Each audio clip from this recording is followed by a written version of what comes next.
Welcome, everybody. I'll call the February meeting of the Deschutes Public Library District Board to order. Glad you could all make it. We better pull this tonight. This is awesome. Our first item of business is the consent agenda, which consists of the January 14th board meeting minutes and district disbursements. Has everybody had a chance to review these? Any additions or corrections? Okay. Todd, would you like to call the roll? Oh, Or no, we need a motion, I'm sorry. Do we have a motion to approve? I move to approve the consent agenda. I second the motion. Okay, great. Todd? okay. Betsy. Here. Aye. Yeah. I guess yes or no. Laura Aye. and Ian, Aye. Michelle, Aye. and Aaron is not here. Next up is public comments. Are there any members of the public present or online who would like to address the board?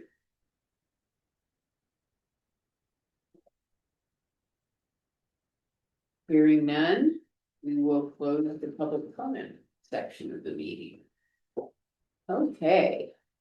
Our first order of business is an education presentation on volunteer services from Judy Engel. Who this is gonna be a big one, I have the feeling. Well, it's a full one. It's always Yeah. a full one, but this one's a big one. I'm gonna see what Todd's got. Yeah. Going first. Do you want, There we go. I'm setting up so I can share and Okay. now Oh, it's that's right. ready for you. okay, do you want, is there anything you would like to say as an intro? Yeah, sorry, I was. Yeah, you were doing. Technology. Yeah, indeed. All right, well, we have special guests here because Andrea's here and I will let you introduce Alexandria, sorry. I'm like. I can give you the. Yes. But very exciting. I'm very excited to hear this because I know. But I'm sorry, but Olivia has raised her hand. And in the comments said that they would like to address the board. I think Oh, we missed okay. them on the Oh, sorry. public comments. Yes, let me. Oh, shoot, just a sec, sorry, Olivia, give me a second here, we'll get out of this. Here. And. Let's stop, sorry, now I'm all over the place.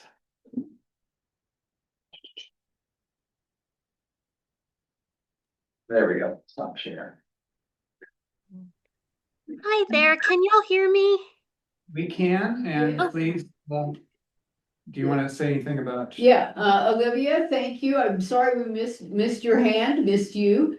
Public comments are limited to about three minutes per person. And the board values hearing comments from the public, but will not respond directly to your comments, but we are anxious to hear what you have to say. Hi, yes, thank you. Thank you for having the Zoom option. I apologize for not being there in person. I had the wrong address for tonight's meeting. My name is Olivia Parker. I'm the executive director of Family Kitchen, right across the street from you all here in downtown Bend.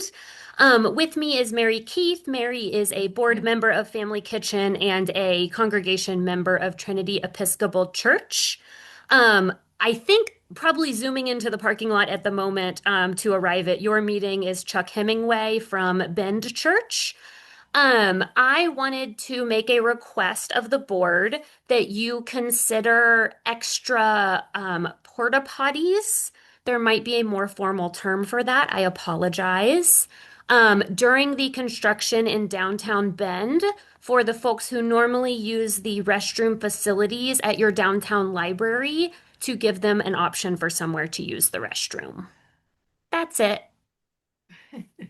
Okay, thank you very much for taking the time out to address us. Thank you. Yes, thank you for coming back to me. I'm sorry, I was trying to click really fast to raise my hand. Oh, I know, we've all been there, so thank you very much. Thank you. Uh-huh.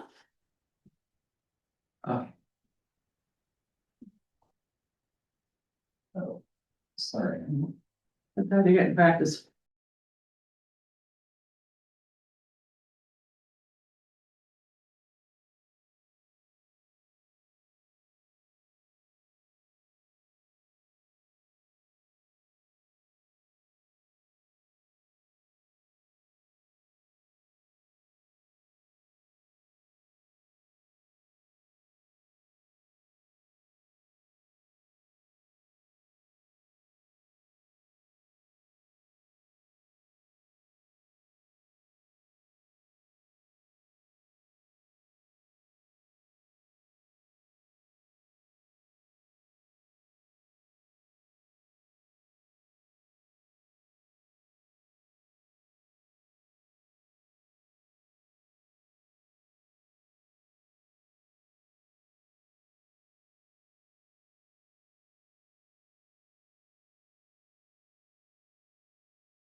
Here's who I'm running, needless to say.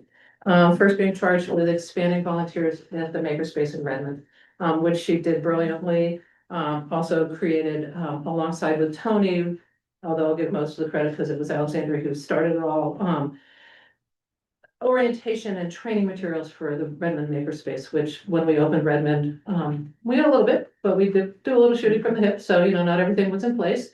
We did fine, but when Alexandria came on board, she really took it to the next level, which is really great. And is a great starting point for Central as well. But in addition to all of that, she's been assisting with the revision and development of training materials, new materials for volunteers, for the staff, all staff, but especially those who are the point people, the volunteer liaisons that are in our buildings. And so that's been incredible. And at every turn, she's been leading and supporting our team, which is great.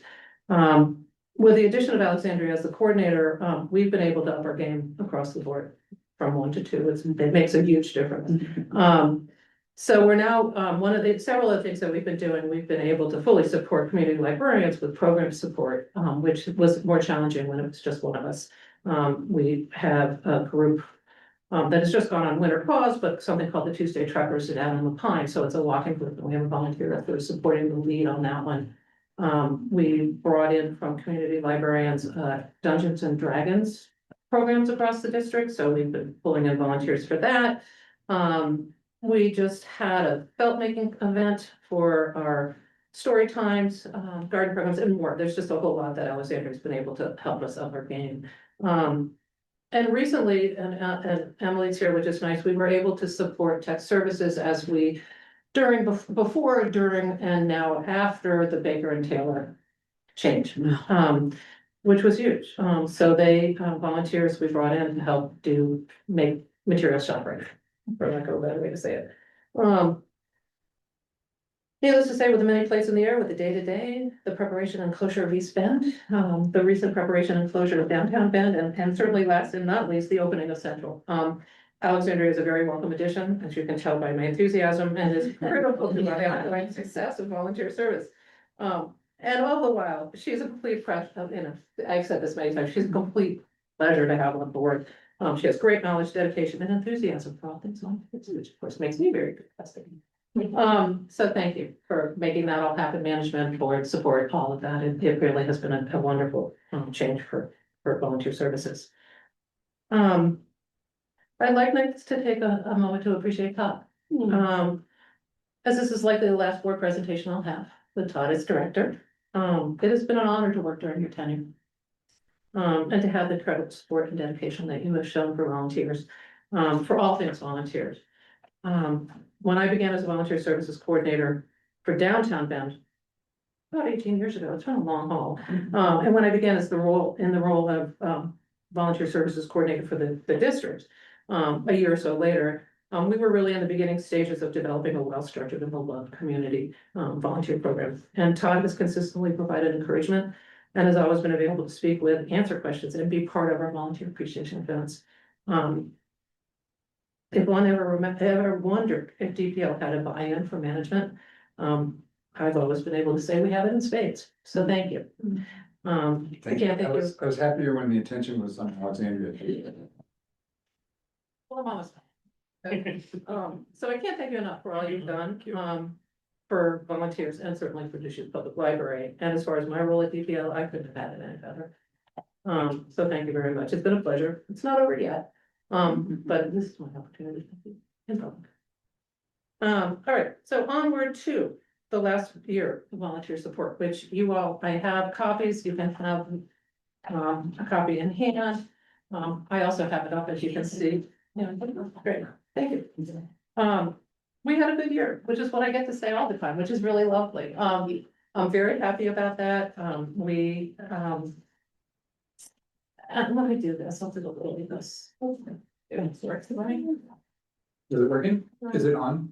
Yeah, that's all good. Oh. You have it in front of you, but you can look at that instead of me. Here, I'll play with it while you're doing. You can see from the report, we had over 200 volunteers, supporting us with service hours last year. The numbers, it worked, you have to be closer maybe, or Yeah. press harder. Touch it. It's just fun to look at some of the images, thank you, Todd. Let's see if I can do that. So the numbers page we have here, the numbers, they're not that significantly different from last year, the previous fiscal year. But part of that is due to the fact that we didn't have volunteers in Redmond for a period of time during their remodel and closure. And that's all fair game. And it's not the only thing that we track, but they're always nice to look at. So that is something here. And it's certainly not the only, as I said, indicator of success for us. Over the years, we've had many standard ongoing volunteer roles, shelving support, of course, being amongst the most needed in many of our locations. But it's always a gift to be able to offer new things. Let me see if I can go back a little bit. I don't know if you can see that. It's not, I can't see it, but if you can. It's also written in your report. It's always a gift to be able to offer new opportunities. In addition to shelving or missing list or paging list, helping with the holds. So this past year, we were able to add the Redmond Makerspace and Redmond Docents. And albeit it was a 6-month opportunity up in Redmond for docents, it was a wonderful addition and well received and supported by the community and by staff. And some of I also alluded to some of the new roles being offered with the community librarian programs, such as Dungeons and Dragons and the felt making opportunity, which enhanced our storytime kits, but also for our traveling stories, which is volunteer-based program out in the community. So we were able to sort of beef that up a little bit. We are seeing more and more sort of single day, single event kind of requests from our community librarians, which is great. If they give us enough notice, we can probably find people to support them. We just have one coming up, which is the tree giving. One of our community librarians, and thank you for nodding. I can't remember what it's called exactly, but you can sign up and get a tree You just have to come in and collect it, by a forest-based nonprofit. Nationwide, I think is how it works. But anyway, so, we'll support them with that, with some volunteers in there to help librarians who are doing a lot of other things.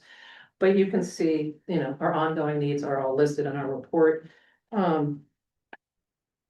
We also have one coming up that's also gonna be pretty exciting, still being worked out with the community librarian and what exactly they need, but there is an AARP tech, sorry, the name, Senior Planet Tech Support. Some of it's video, some of it's in person, but we're gonna look to have a support person with a community librarian who's gonna lead that. One of the things we did this last year, which is not in the report, but we took, as we've been preparing for the central library move, and we've been in mode for so many months now, we took the opportunity, and I'll credit Alexandria for making it all work. We updated our volunteer, because it's technology.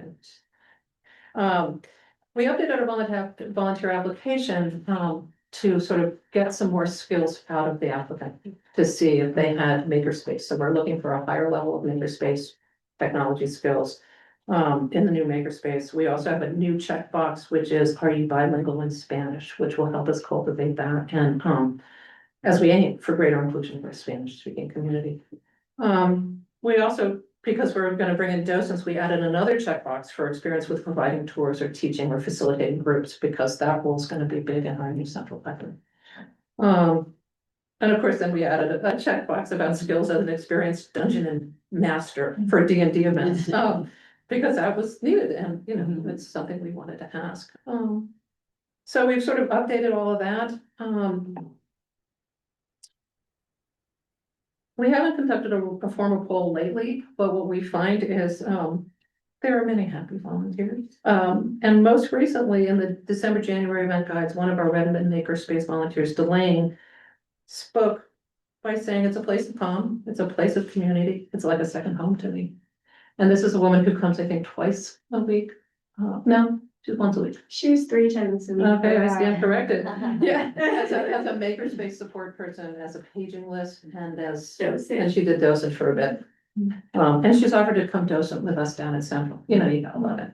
Other quotes in her that we received, just sort of in casually talking with people, volunteering has enriched my life and helped me feel like I have more to contribute to this community.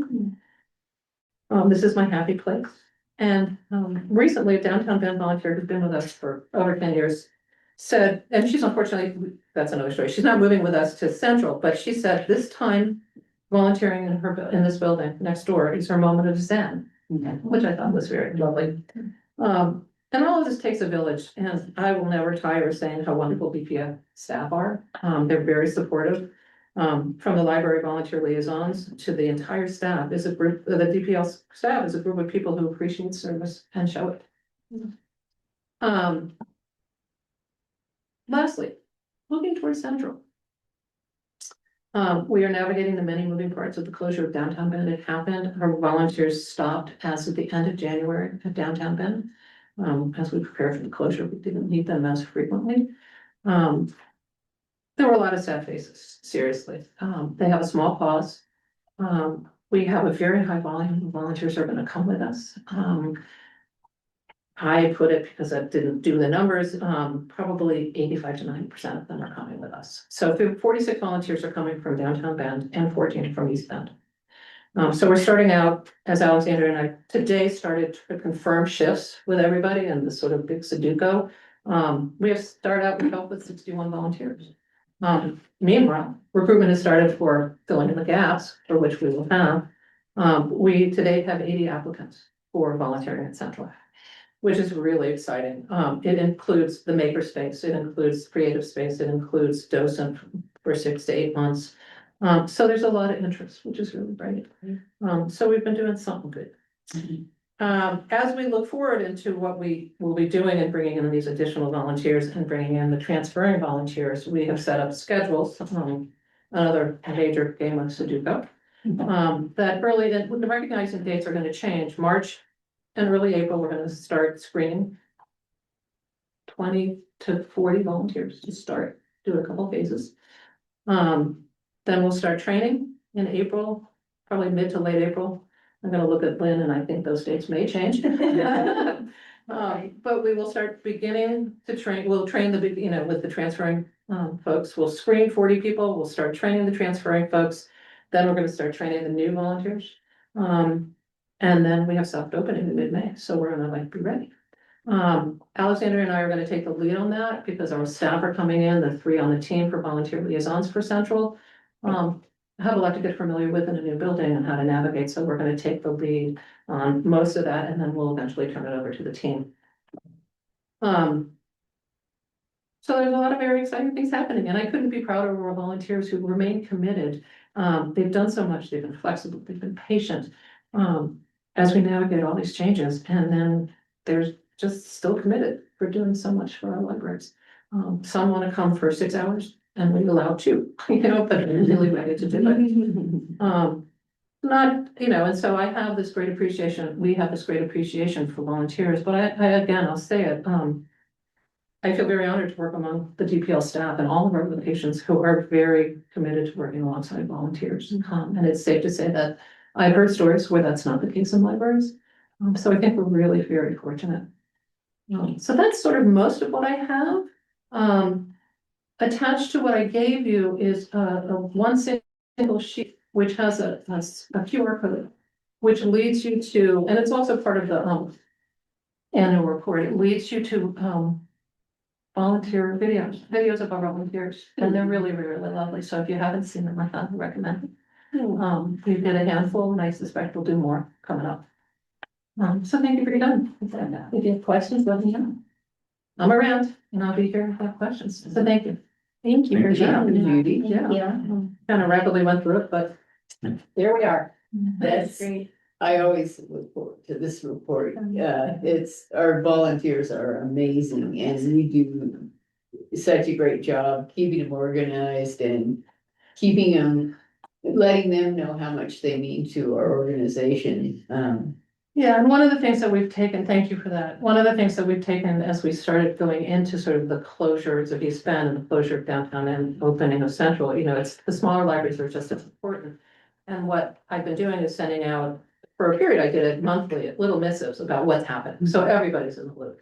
And then it's focused on East Bend and then focused on East Bend, so there is a lot of communication. So, but that makes a big difference. Yeah, so that's what I got. If I could just add one thing that Judy and Alexandria do is, in working with our staff, the volunteer liaisons, they really mentor and develop some leadership skills in our staff, which is a great opportunity for them to get to train, volunteer and bring them on board and all that. So I really appreciate the work that both of you do in that Thank you.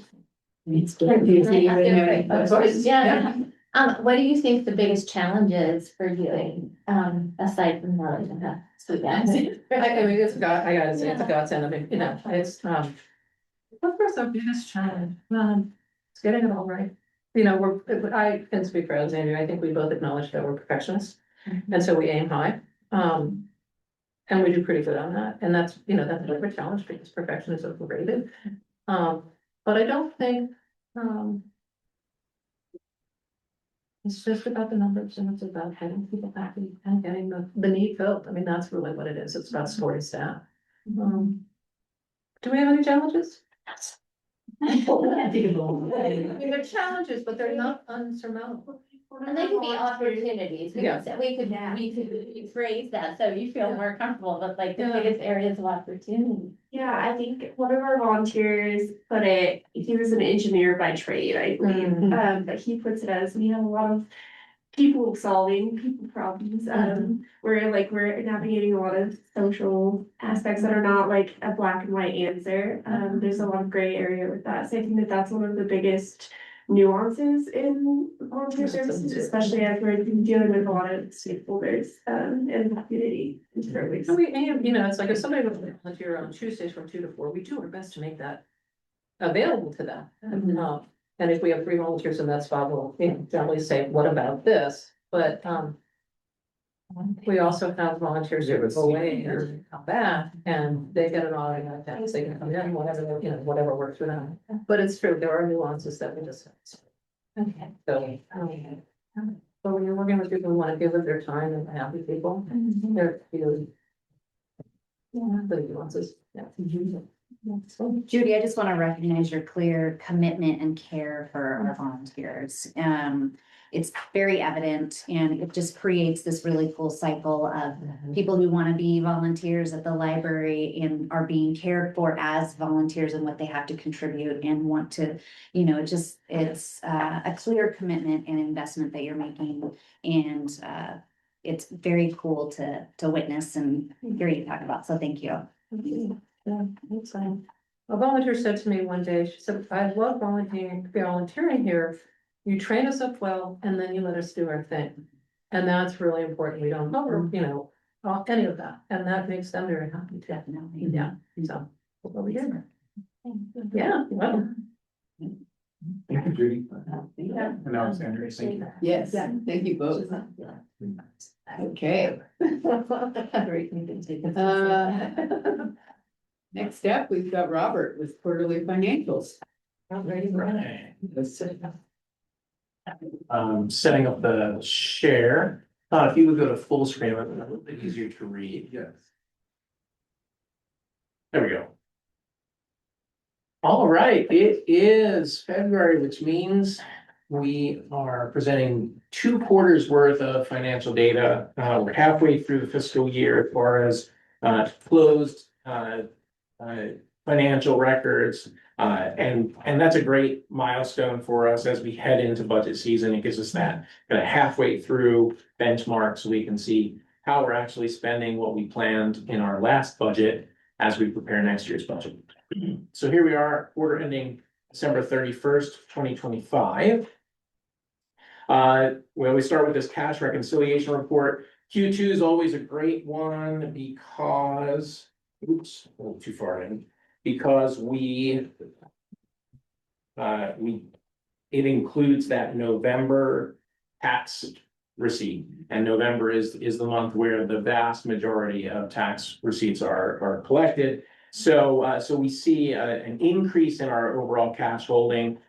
So what I usually like to do is rather than compare Q2 to Q1, which is kind of inflated in terms of revenue and cash on hand, I like to compare year over year. How are we tracking where we were this time last year? And everything seems on par. It is less cash on hand than we had last year at the end of the second quarter, but almost all of that relates to the spend of the bond related projects, construction projects. So all planned cash expenditures and lowering of our overall accrued cash balance. So a couple of things to highlight in this report. The government investment pool is sitting very healthy. That's because that includes that big tax receipt that happened over the month of November. Same thing with this debt service. We've essentially made enough to cover the next payment of both interest and principal on the debt, and then a little bit more to carry us through into the following payment as well. And then we'll continue to earn on both of those accounts as we get through the rest of the year. A couple other things here. We see this item, this petty cash fund and cash in drawers. It's a small number, but if you remember, for a long time, it was kind of staying steady. That's because we had a certain number of buildings open and a certain number of drawers in those buildings. Well, as we closed East Bend in Q2 of this fiscal year, we pulled that cash back and deposited it, so it's out of the drawers. You'll see in Q3 that number comes down even further with the closure of downtown Bend for remodel. And when we reopen, you might see that number go up again as we decide to bring cash back into that space. Those are the big things. You see some large numbers here, and I always give you this disclaimer: the deposits and prepaids are inflated as well as the accounts payable because of the bond projects. So many of our prepaid expenses are related to things like multi-year insurance, our DSIP, our builder's risk, those kinds of things that spread over multiple years, but are also millions of dollars worth of value in the prepaid. Same thing with accounts payable. This always includes at least one round of all of the invoices related to the construction project. Plus, it includes the retainage fund that we hold for the central project and soon to be downtown project as well. And so there's several $1 million tied up in that 8 million. About half of that is retainage payable to Kirby out for completion of their projects. In terms of the individual fund balances, again, comparing those year over year, general fund is very much on par to where it was last year, Q2. Reserve fund just continues to gradually grow with interest accrual, and since we haven't really had any expenditures against that. Grant fund is at a low ebb because remember, this fund now consists only of the ready-to-read grants, which are on a calendar year basis. So we essentially spent down calendar year 25 and had yet to receive the cash from calendar 26, and so that's why that balance is very low. Bond capital fund, this time last year was higher, and so that one is by design. We'll just continue to see that decrease, that fund balance, as we continue to have expenditures related to the projects. And then the debt service fund, again, very much on par with where we need it to be in order to cover debt servicing for this year. Okay, continuing on, I will skip over the highlights and take you through the data, but I'll talk to the highlights as we do that.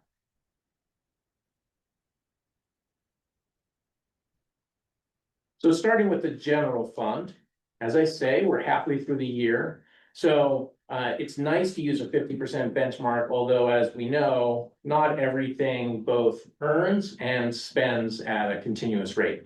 So it's always nice to use that as a benchmark, but then to apply some common sense of, does this make sense if it deviates from that expectation?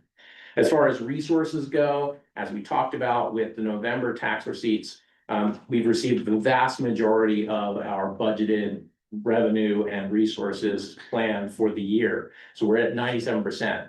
How's that track to last year? I think last year we were at 96%. So I mean, it's really on par. In terms of current taxes, we were at 92% on current taxes last year. We're at 91 this year. So again, small variations, but things really tracking well. A couple of places where we had some unexpected elements. We did end last fiscal year higher than we thought we would when we developed the budget. So we're actually sitting about $500,000 over what we had budgeted for just the fund balance right forward. So that's over resourced, and that's contributing to this 97%. Another area was the contract with other districts. When we developed the budget, it was based on a certain funding level with Crook and Jefferson County. And then as we got closer to the end of the fiscal year, we got more realistic numbers and expectations from them about what they were planning to do in terms of our ILS agreement. And so this actual is essentially what we're going to be getting this year. So we'll be kind of sitting at 50% actual to budget, but that's, again, it's a small number relative to the overall resources. So it won't really impact us in terms of our overall revenue for this year's budget. And most of our contract with them is a pay per use. So yeah, whatever they're not using, we're also not spending. Let's see, looking at salary and benefits, so personal services, running around 47%, which is a little bit higher than if you compare to last year this time. The main reason for that is this year we saw several long tenure employees reach a point of retirement with us. And so at the end of that time of employment, they were carrying a lot of extra time management or other additional benefits that paid out when they separated. And so that did increase some of the overall spend on salary and benefits, but not to the extent that it's an area of concern for us. We're going to continue to monitor this each quarter to make sure that we're still staying below what was appropriated for the budget for this. Materials and services. So this one, overall expenditures and materials and services tracking to 43%. Again, it's nice to just kind of take a look at categories that deviate from that 50% expectation and ask ourselves if it's reasonable that they would be that way. And they kind of fall into several categories. They're all explainable, but for different reasons.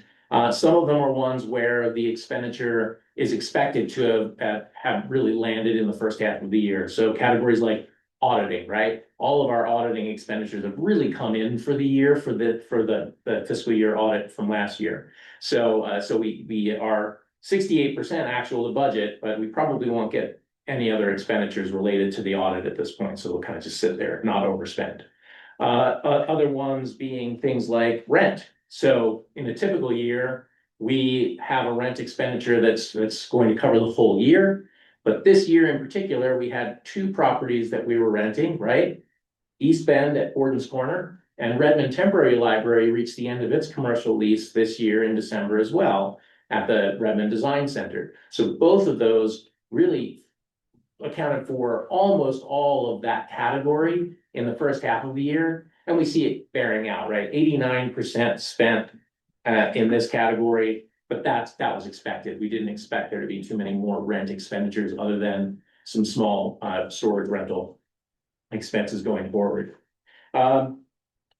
Books is another one. So this is our digital collection, magazines, periodicals, things like that. That's running a little bit higher, not excessive, but really several of those are annual expenses that we pay at the very beginning of the year. And so it doesn't land in these evenly distributed chunks throughout the year, but rather kind of lands early, and then we see it kind of smooth out as the quarters go by.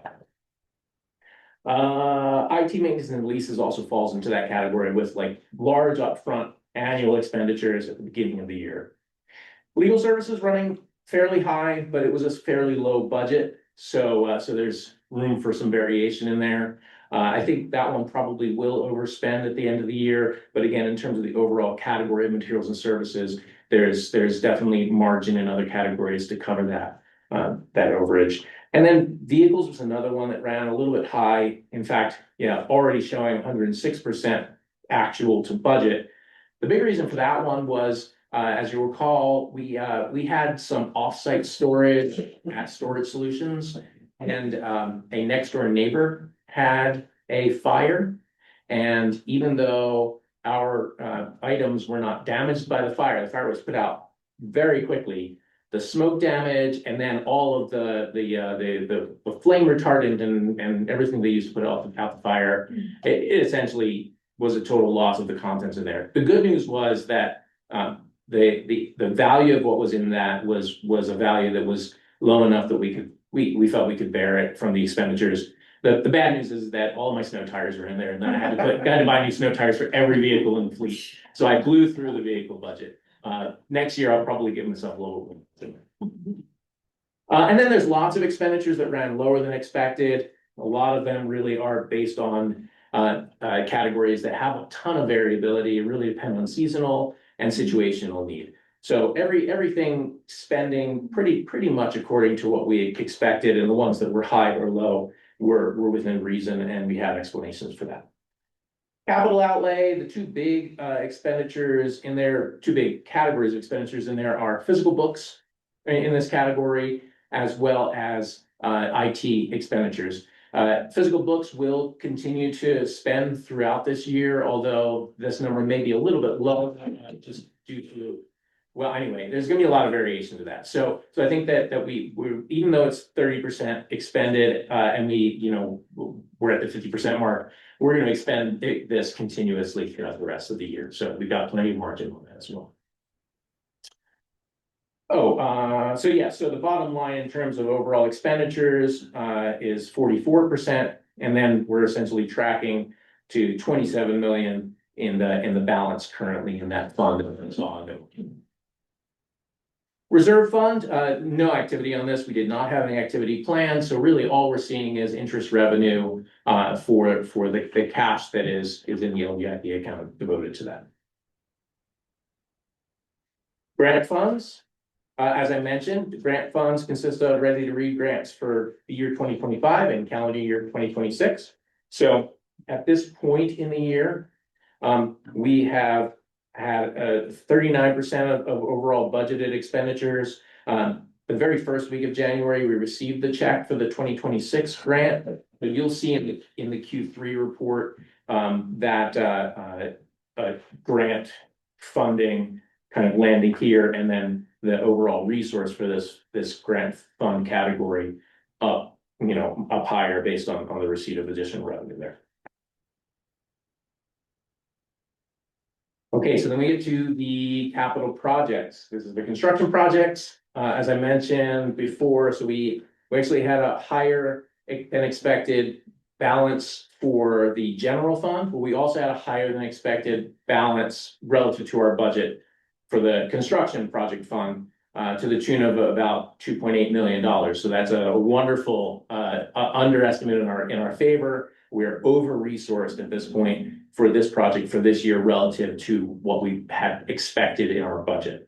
So we're sitting at 101% actual to budget for our resources on the construction projects, and we'll continue to accrue interest revenue for the remainder of the year from our investments and as well as the LGI.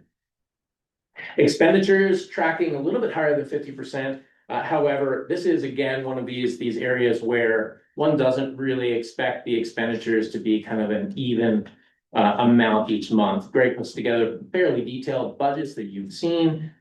He breaks those down even into month by month cash flow and expectations. And with the completion of a major part of the construction with Central in the first half of the fiscal year, we were doing most of our spending for this fiscal year in the first half. And then the second half is really the drawdown on Central and the ramp up on Downtown Bend. Finally, in the debt service category, that's a typo. This is through December 31st, not September. My apologies. So this one is, as I mentioned, received additional tax revenue in November. So we're sitting at about 93% of total budgeted resources and continuing to receive additional taxes throughout the year, as well as gaining interest revenue in the LGIP account associated with it. We've made one of the three expenditures planned in this category. We made our interest payment in December. We'll make another interest payment in June, as well as the principal payment in June. And so we won't really see much movement in this fund until the Q4 report. Before I move on to the investment report, did you have any questions for me about the financials? I have one quick question.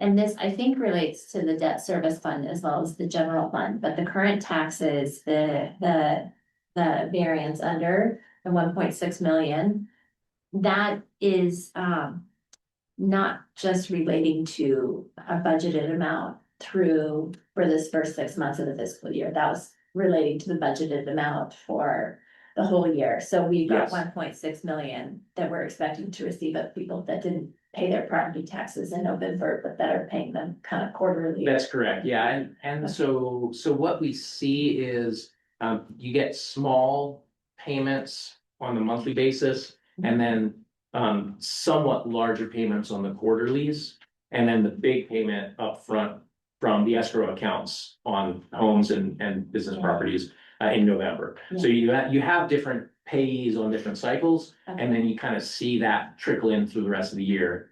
But this number in this amount isn't, the budgeted amount is not our budgeted amount through December 31st, 2025. It's our budgeted amount through June 30th. That's correct. Yeah, the budgeted amount for the entire column of budgeted is full fiscal year budget. Yeah. Okay. Yeah, so, and that gives us that good benchmark of, okay, where are we relative to where we thought we'd be at the end of the year? Are we halfway through, or are we higher than that? And in this case, we're way higher than that. We know why, right? It's because of that cyclical nature of the payments. Perfect, thank you. Yeah. Okay, for the investment reports, so we have two portfolios. One is related to the capital projects.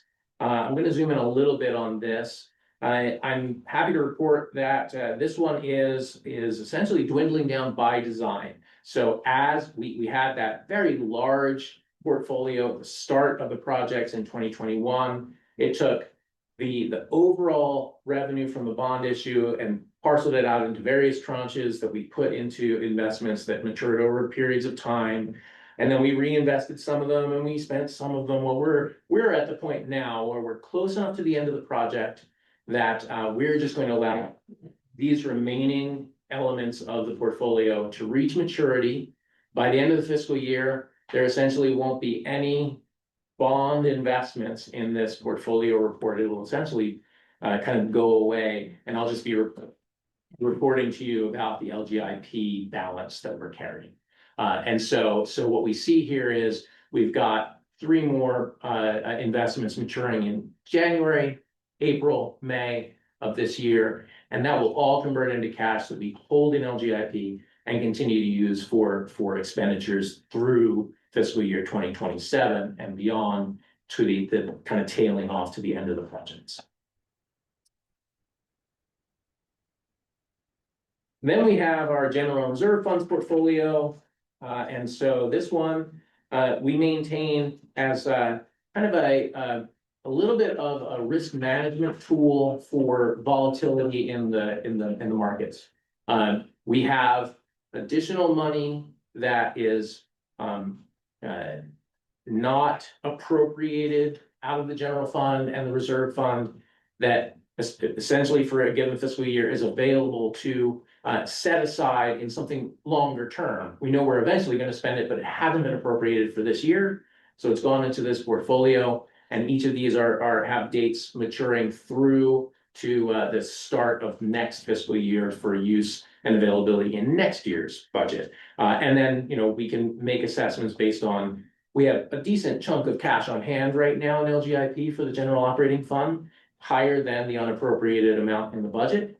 So at this point, we're sitting down with the investor, the broker, and asking them for their analysis on where the bond market's headed, what are the overall trends, and how do we see that relative to what we're making out of LGIP, right? It's kind of the same calculation you would do maybe with extra cash that you have in your personal finances. You keep it in the bank where you get a very low interest rate. You could move it over to a higher interest bearing instrument at your bank, or you could put it into an investment, and then you're out there and you're trying to essentially make more by putting your money to work somewhere else. Same deal here, except we've got really good numbers on both what our LGIP rate of return is, as well as what the overall market forecasts on bonds are.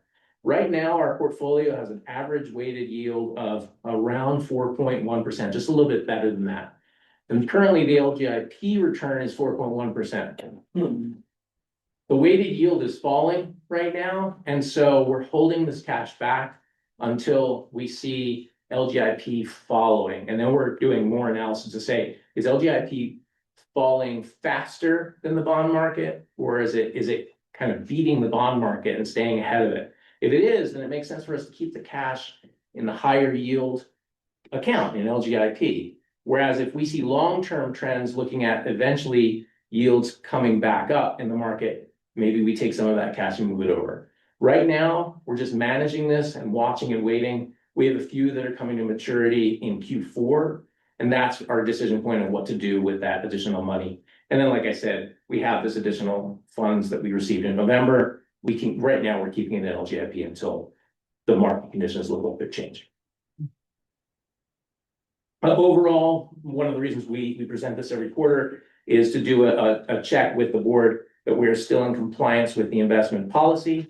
So these elements of this compliance matrix in your report really are those elements of the investment policy that the board adopted, and it's our check and report back to you about compliance. So I find that both the general fund portfolio and the bond fund portfolio are in compliance with board's policy. Do you have any questions about investment?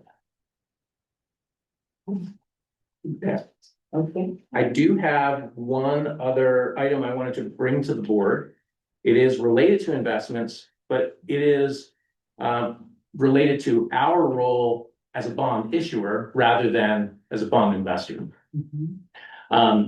Just last week, we were contacted by Moody's with an advance notice of an upcoming report that they're going to be publishing with a ratings review for the district's bond rating. So I wanted to take a second to talk to the board about what Moody's shared with us, as well as to kind of give you the heads up before the report is published later this month. So what's Moody's? How does that work? Just like with personal credit ratings, you got three institutions. So for financial institutions and municipalities like ours, there are three institutions. It's just three different institutions. You have Moody's, Fitch's, and Standard & Poor's. Moody's is the one that we worked with when we went out for the bond issue to help provide an assessment of the district's investment risk to potential institutional investors when we went out to issue municipal bonds out on the market. So how does that work? Well, Moody's and these other agencies make these risk assessments, and they're kind of like credit ratings for personal finance. They're much more transparent than Experian and TransUnion are. There's 4 factors they apply across the board to all agencies that they rate for debt. They look at the local economy, so they're looking at resident income in Central Oregon, what's economic growth in Central Oregon versus the rest of the country in terms of like GDP and GDP growth. So that's one factor, because that all points to like how much tax revenue you're going to have and what your property value is going to look like.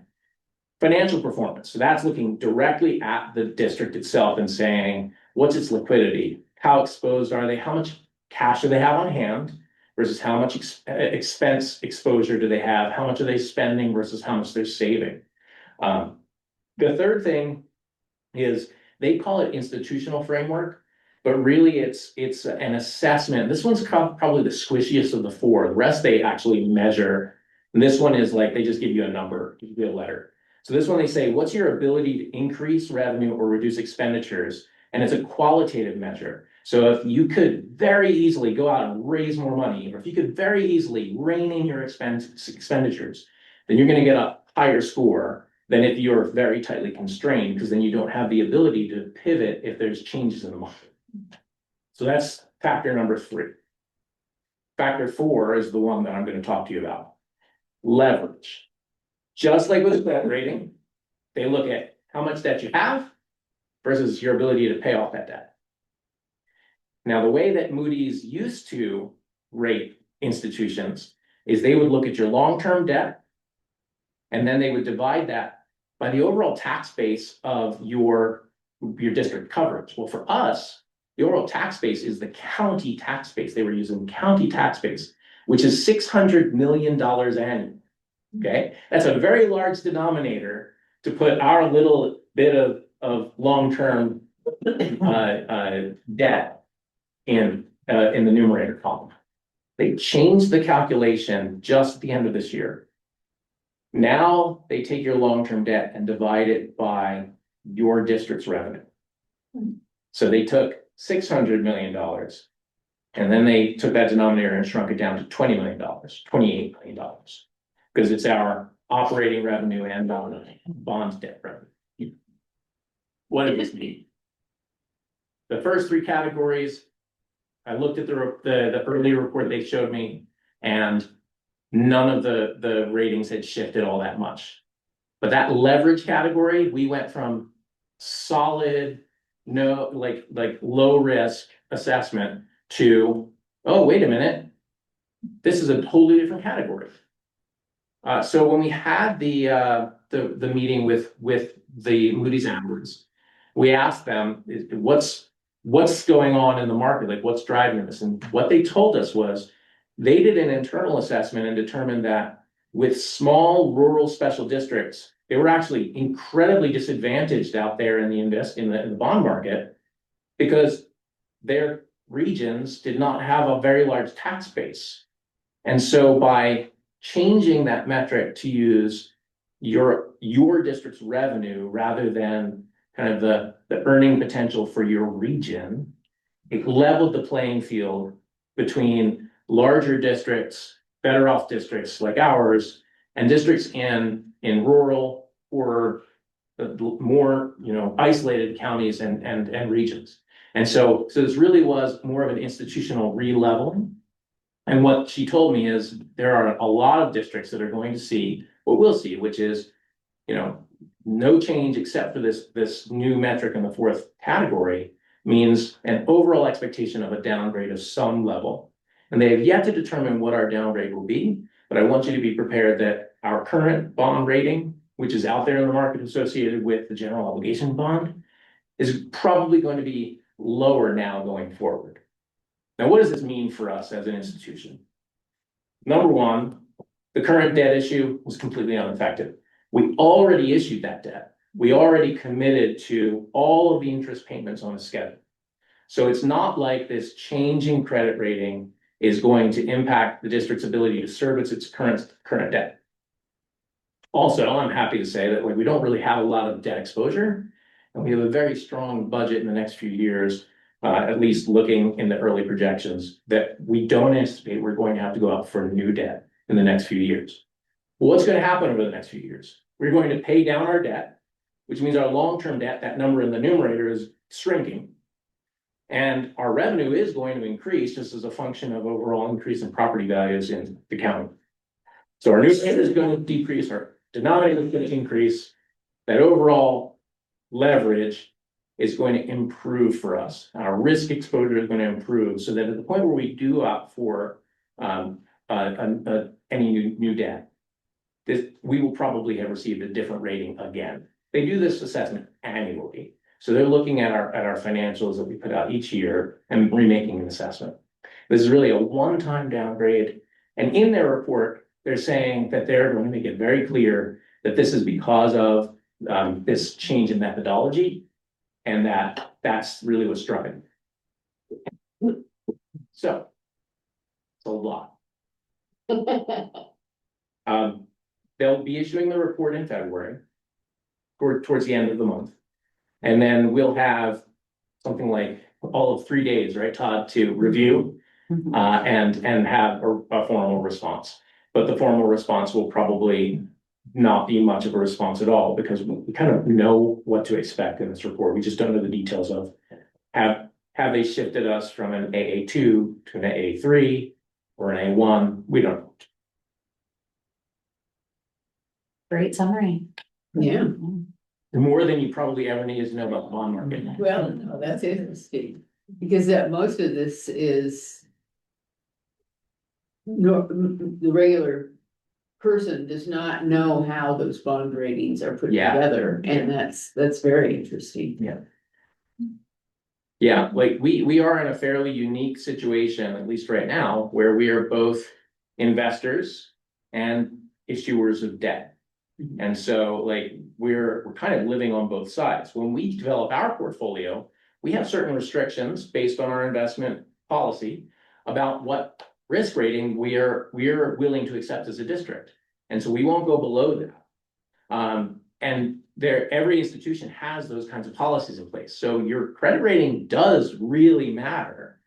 That said, given that this is a wholesale change in methodology, I anticipate a lot of institutions are going to be taking a step back and figuring out how does that impact their policy.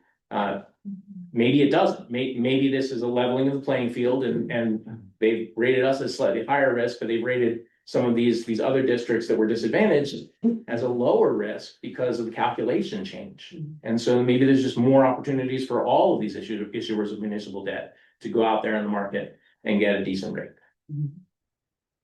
Okay.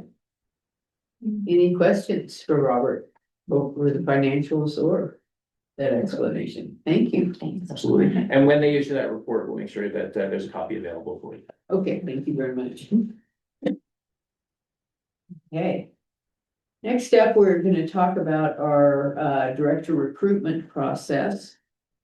And it was, do we have, Jennifer Johnson. oh, she's, I thought that's what I was, oh, there she is, okay. She just appeared. Oh, she just appeared, even, she was behind your head. Okay. Jennifer, do you want me to go first, or would you like to provide a little introduction to this? It's your choice. Sure. Well, why don't I MC this for you, Anne, and then I will turn the floor over to you. So I just briefly wanted to let everybody know that the search committee has been extremely engaged in the final phases of selecting a search firm partner. And I am delighted to say that we have a recommendation for everyone tonight. And we're really excited about what they bring to the table. And I know that Anne has prepared a summary for everybody. So I'll turn it over to Anne and then we can certainly answer any questions. Okay, thank you. All right, we have the subcommittee that has been working diligently, as Jennifer said, to assist in the selection of the firm that will help us select a new director. And we would like to recommend DSG Global for the board's approval.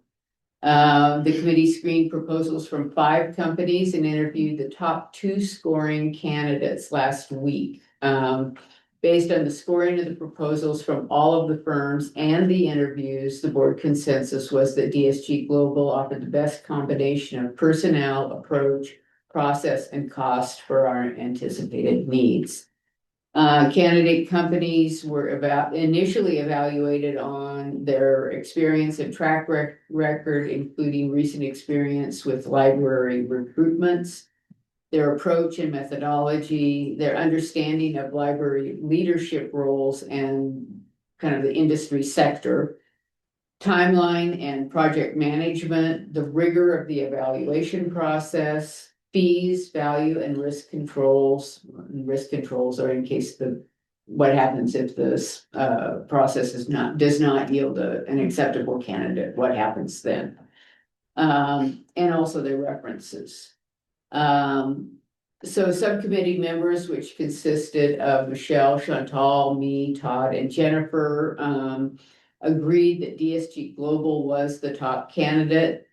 The subcommittee liked the company's attention to detail, their responsiveness, their direct style of communication, and quick understanding of our specific needs and our library system and the role that it plays in our community. Their broad range of experience, which included recruitments for a wide range of positions, including some excellent library systems and some other mission-driven organizations.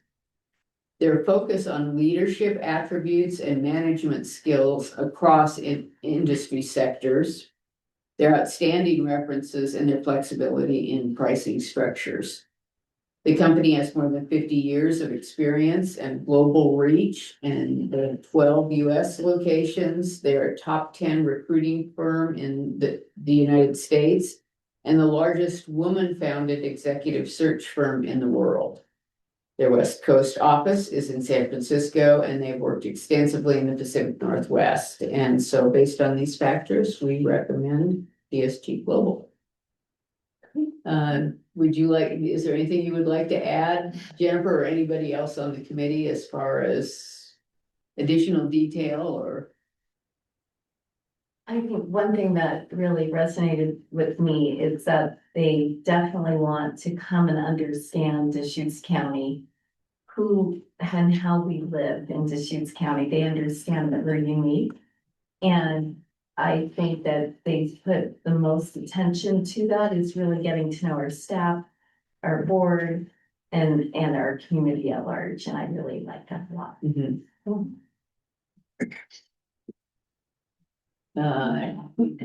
Any additional questions or we need to vote on this, do we not? Yeah, it's kind of an interesting thing. It's actually within my budget authority to spend it, but I would I like. think it would be good to motion. have it. I think it would be good to. It doesn't need to be $1.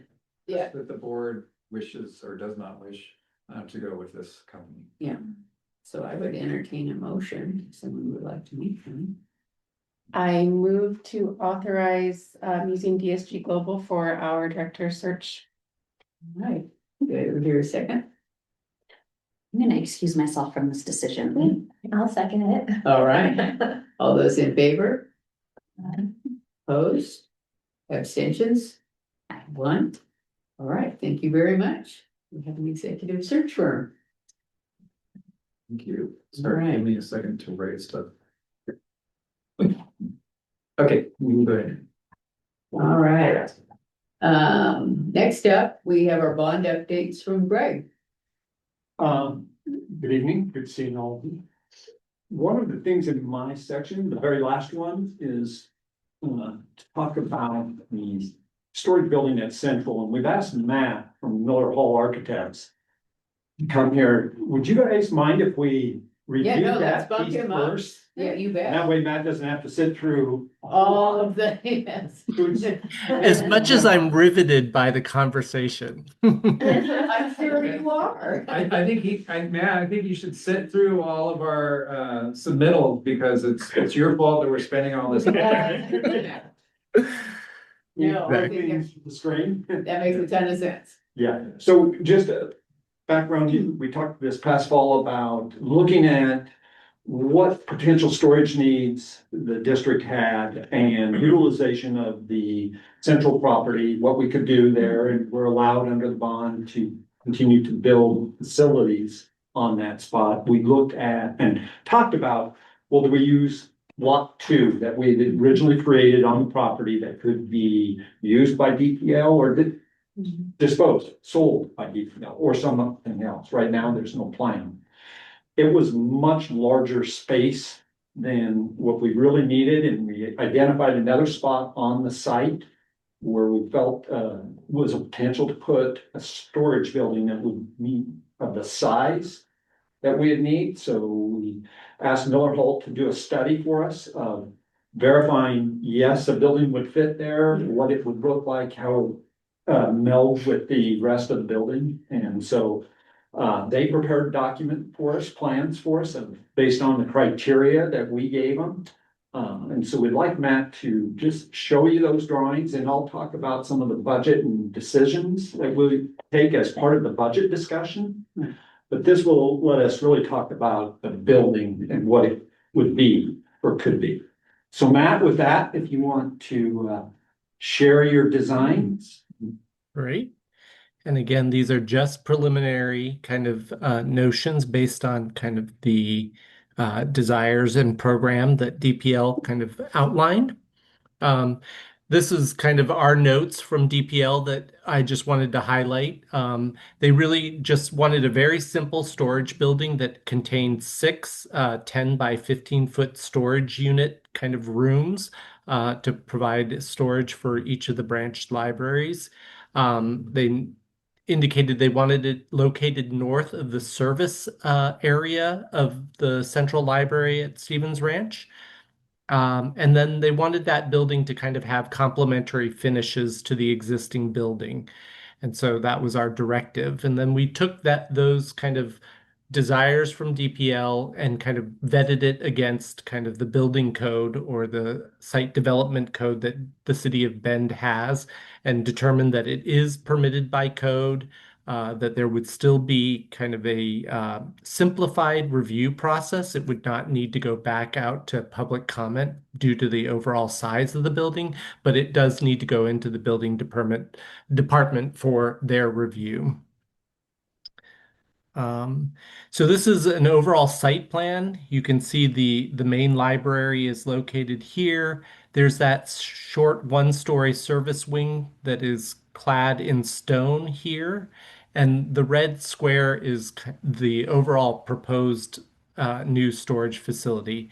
You'll see that it's adjacent to the covered north parking lot with the photovoltaic panels on it.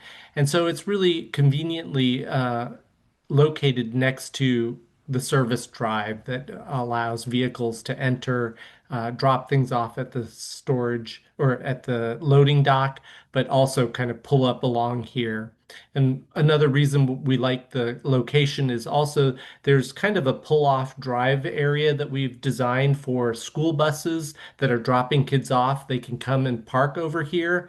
But what it does when there isn't a school bus and your DPL is wanting to load or unload stuff from the storage facility, it provides kind of a wider area for vehicles to kind of maneuver around if there is any loading or unloading from this service building, this new storage building.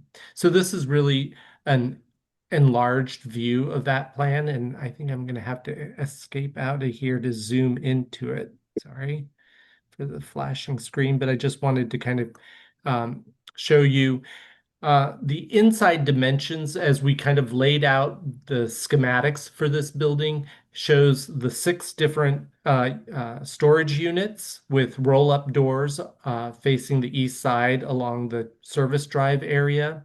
But the overall building size is roughly 22 feet wide by 65 feet in length. And you can kind of see that it is separated from that service yard building located here. Most notably because there is a requirement for separation between the main library building by at least 20 feet. But we also know that there is an egress path that comes out of the library building, and we need to provide pedestrians access to the right-of-way that crosses the site and gets you back to Santorini. Okay, so the next image, and maybe I'll try to go back to a full screen. There is one of the most recent aerial drone photography that we've had, and I've just tried to outline very roughly, this is really not to scale, the footprint of that new building as it sits on the site, and you can kind of see the progress. This is relatively old drone photography from maybe about a month ago, so there has been more progress made since this image has been taken. And then this was an image that I took when I was there last, almost a month ago as well, just showing the view from across the street, across 27th Street. You've got the service bar here, and then that building would be located right behind this evergreen tree there. And so we built the new storage facility within our Revit model to show kind of that overall scale and kind of its relationship to the adjacent buildings. You've got the service bar here. You can kind of see that we're using the same materiality of the stone wrapping around on 3 sides, and then the materiality kind of matches the similar finishes to the service bar that has on the east facade. Here's a street view looking from the north towards the library building. And you can kind of see that the building is slightly shorter than the service bar wing that has areas that had greater height needed.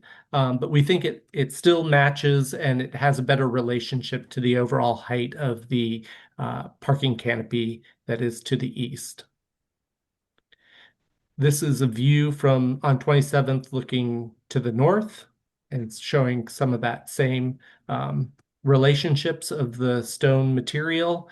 Should be noted, the trees that are currently planted are roughly around the size that they are currently, but we know that they'll get as tall as the existing trees that you're seeing on the very far left edge of this image.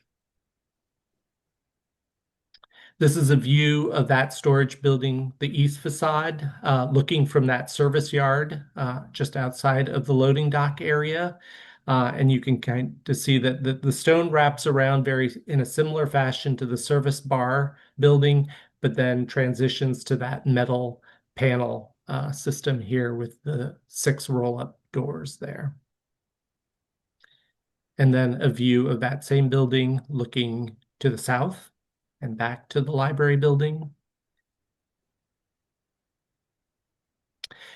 And that is essentially what we're proposing. We're just really making sure that what we wanted to do was provide a set of documents that we could submit to the city and verify that we have done our research as far as the zoning codes and setbacks for the building, and that the overall program and use of the building met all the requirements of the city. And so we did submit it to the city, and we did get some feedback from them in that they did say that it does need to comply with the minimum development standards, even though it's an unoccupied storage facility on this building, on this site.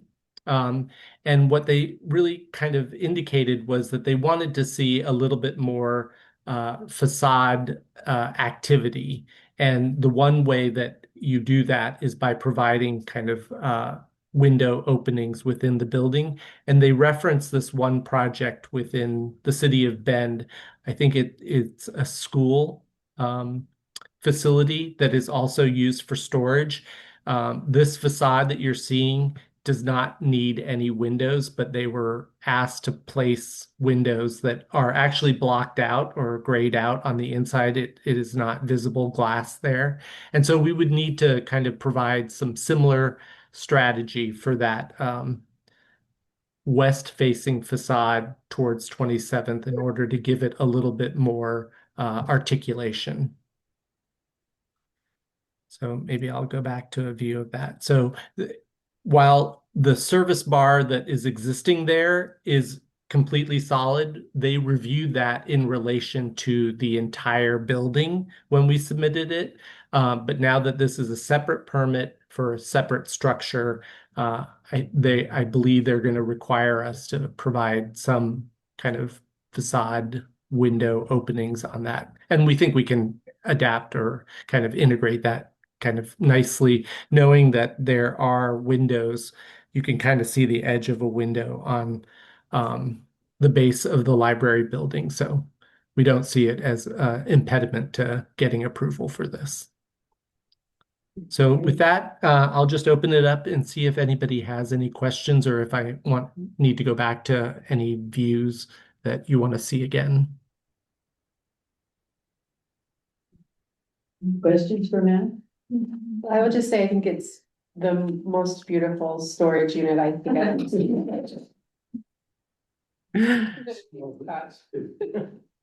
You know, the exterior skin is very nice. Inside is like any other storage. It is exposed masonry. Yeah. Wire chain link fence dividers, lights, and I don't even know if we put any heat in it, just minor. It's really a storage facility. Sounds like Right. But very much in fitting with the facility, and so. And I'm guessing this has gone through a lot of discussion already, but this is big enough, like we won't find that we're outgrowing this in time. That's the idea, yeah. Okay. Mhm. And in terms of it not being a heated space, that's gonna limit some of what can be stored. We may have some heating in there. Yeah, but so not necessarily cool. we're still going through all the specifications, but we basically asked for something that would kind of prevent things from freezing in there. So you know, a limited amount of heating, but not climate controlled. So it will basically, it'll get hot in the summertime. And so we will have to be conscientious about what we store in there versus what we store inside the building. And that's a similar strategy to, there are some storage spaces in the service bar wing, the existing service bar.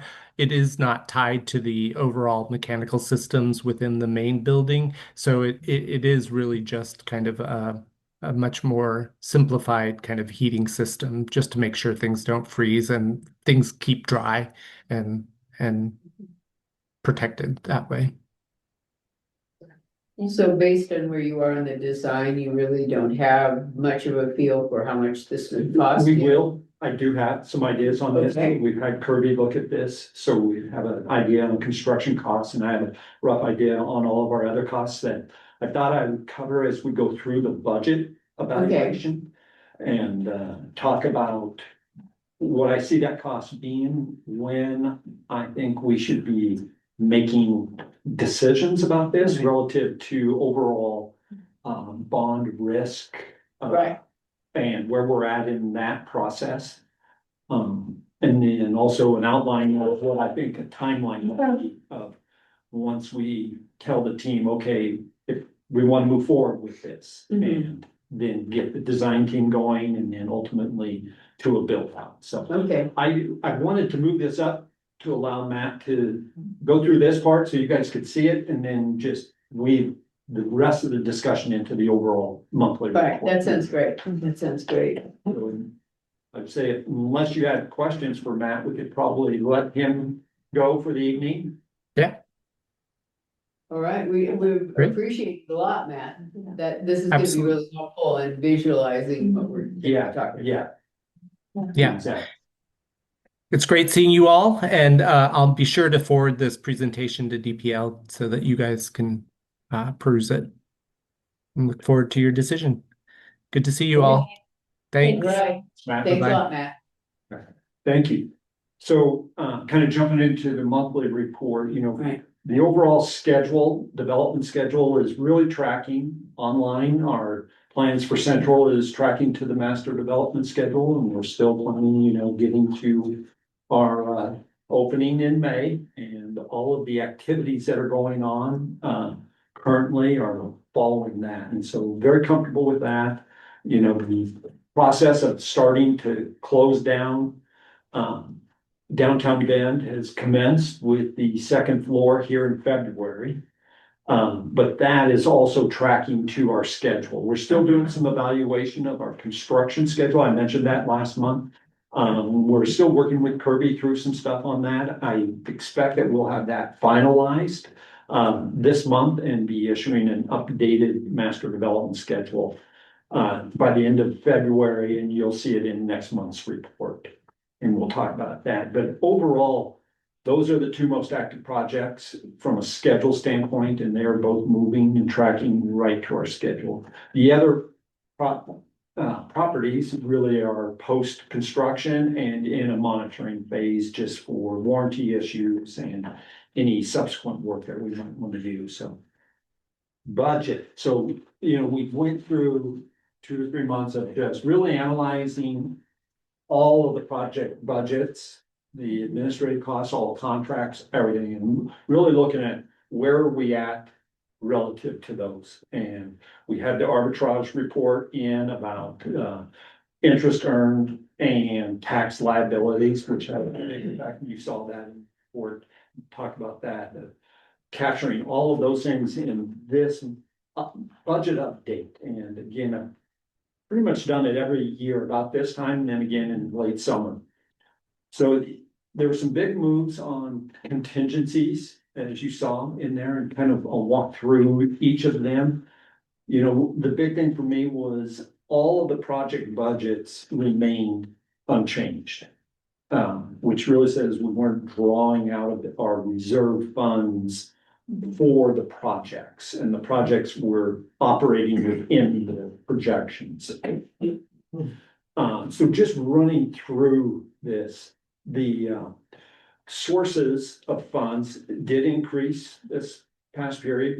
That was just under 500,000, and that was back earnings on the LGIP account that where the bond funds are held while we're spending them. It continues to earn at that rate that Robert talked about. And so we saw that. The other investment accounts really had no change because they're getting to the end. We already had the projections, and those projections have not changed. We get updated reports from on those investments, but they're remaining static, and we saw that. So that was the increase of our funding sources, and that went up by 467,000. The administrative budget, which is again where there's certain like legal costs, accounting costs, and the big one is the collections and the owner's representative costs. There was really no changes to that budget, no adjustments, and that stayed very static from the past representation or forecast. On work package 1, which Central Library, there was a big adjustment there as we went through, and that was around construction costs. And one of the things I always do want to say, as I forecast in our project costs, we have contingencies, and I put them in there.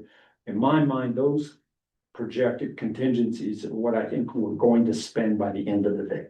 And so we've gone through the course of projects, slowly we start to spend them. And you spend most of it normally when you establish major contracts, there's adjustments. And then as you move towards the end of the project, and we're seeing that now. So in our construction hard costs, there was, a large change there, 1.1 million, little over that. And it's a group of things that are in there as we went through with Kirby analyzing where they're at on all of the final construction costs, what are estimated costs. And these are driven by changes that we've requested as ownership in the building and things that we want them to do. And so they've gone through and forecasted that. We forecast in what we think might happen. So we have some level of budget money because there's everyday things pop up and it's like, hey, we need you to do this today and that today. And so there's some of that. We did another analysis on Kirby's general conditions cost, and that's their support staff that we have working through. And we had made an adjustment on that back in November. But as we looked at how they were staffing and planning to staff post-construction, which was after the end in December through the opening period. So it really takes it out through the end of May.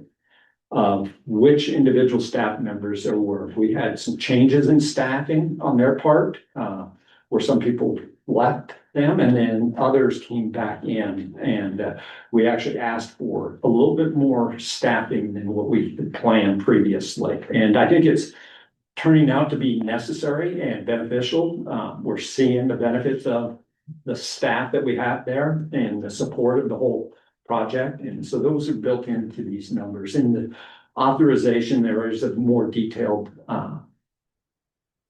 accounting of what that cost estimate is.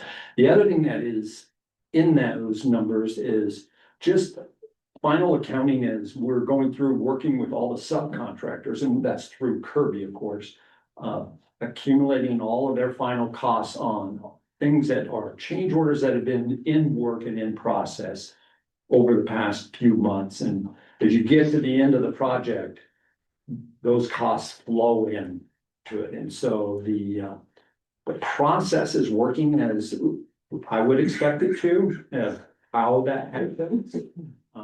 We do a very detailed review between ourselves, the architect, along with Kirby. It's a very open book. We see every penny. We basically approve every expenditure they do so that we can really evaluate and verify that we believe what's being paid out to the vendors, to the subcontractors, and is in accordance with what we've asked and what we've approved. And so that's the big change in the hard costs. And so that was the big change that pulled pretty much all out of contingency there.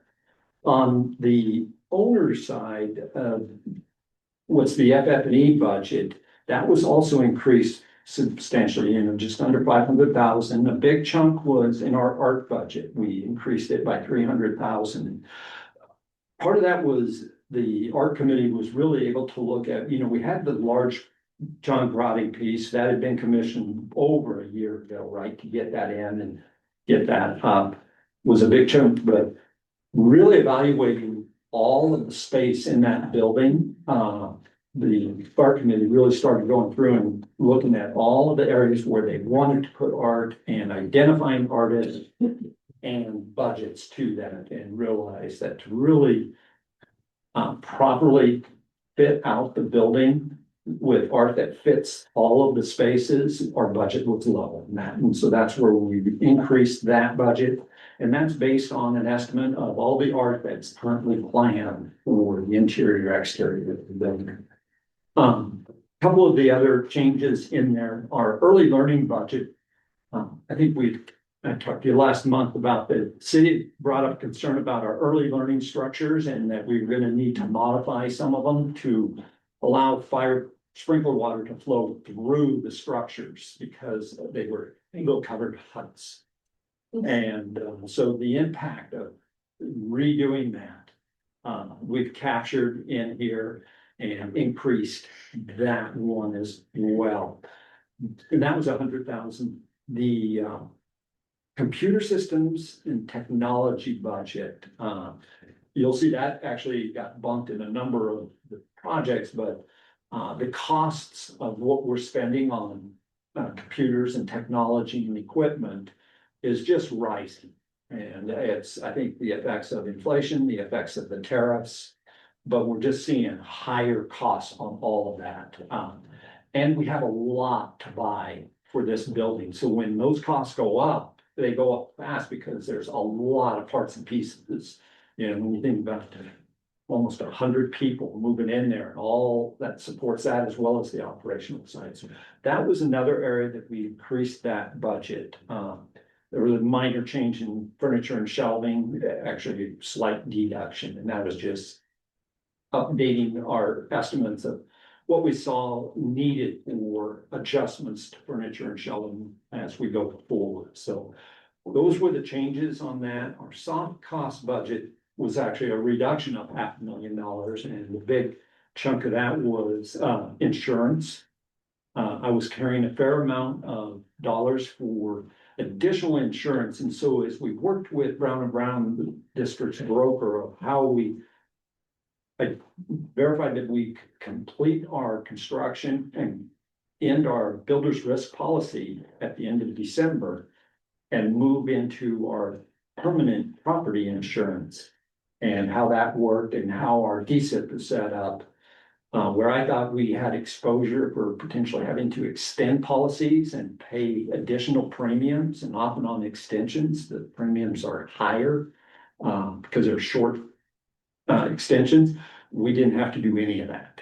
And so it really, in my mind, Brown and Brown really earned their fees and helped us save about 300,000 on that kind of cost. So that was a big savings. There were also some permit fees and utility fees where, as we've gotten to the end, we've recognized, okay, we're not going to incur additional fees. We got some final fees in from the utility company, from CEC, of final costs there, and they are coming in under what I had forecasted. So we recognize some of those fees, and even our testing and inspection budget, which is, those contracts are hourly based contracts. And so generally we have contracts with them, with the vendors, but then I also carry a budget for potential overruns on added hours and stuff. And we were very fortunate, we came in under budget on those and recognized, you know, a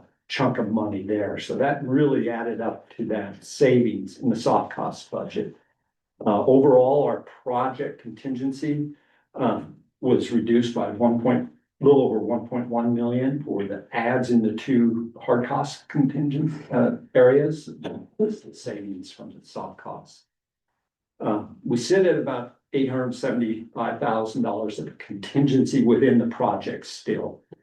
And I still feel that's an ample contingency based on what we know and what we put into this forecast. So part of what went into those hard costs, which is our biggest exposure, is cost with our contractors and our cost with our FF&E vendors. I feel very confident that those increases where we took it out of contingency and put it up there is what we're thinking it's going to be at the end of the day. But we still have an additional, 800,000 or so of contingency or other things that may come up and will likely come up.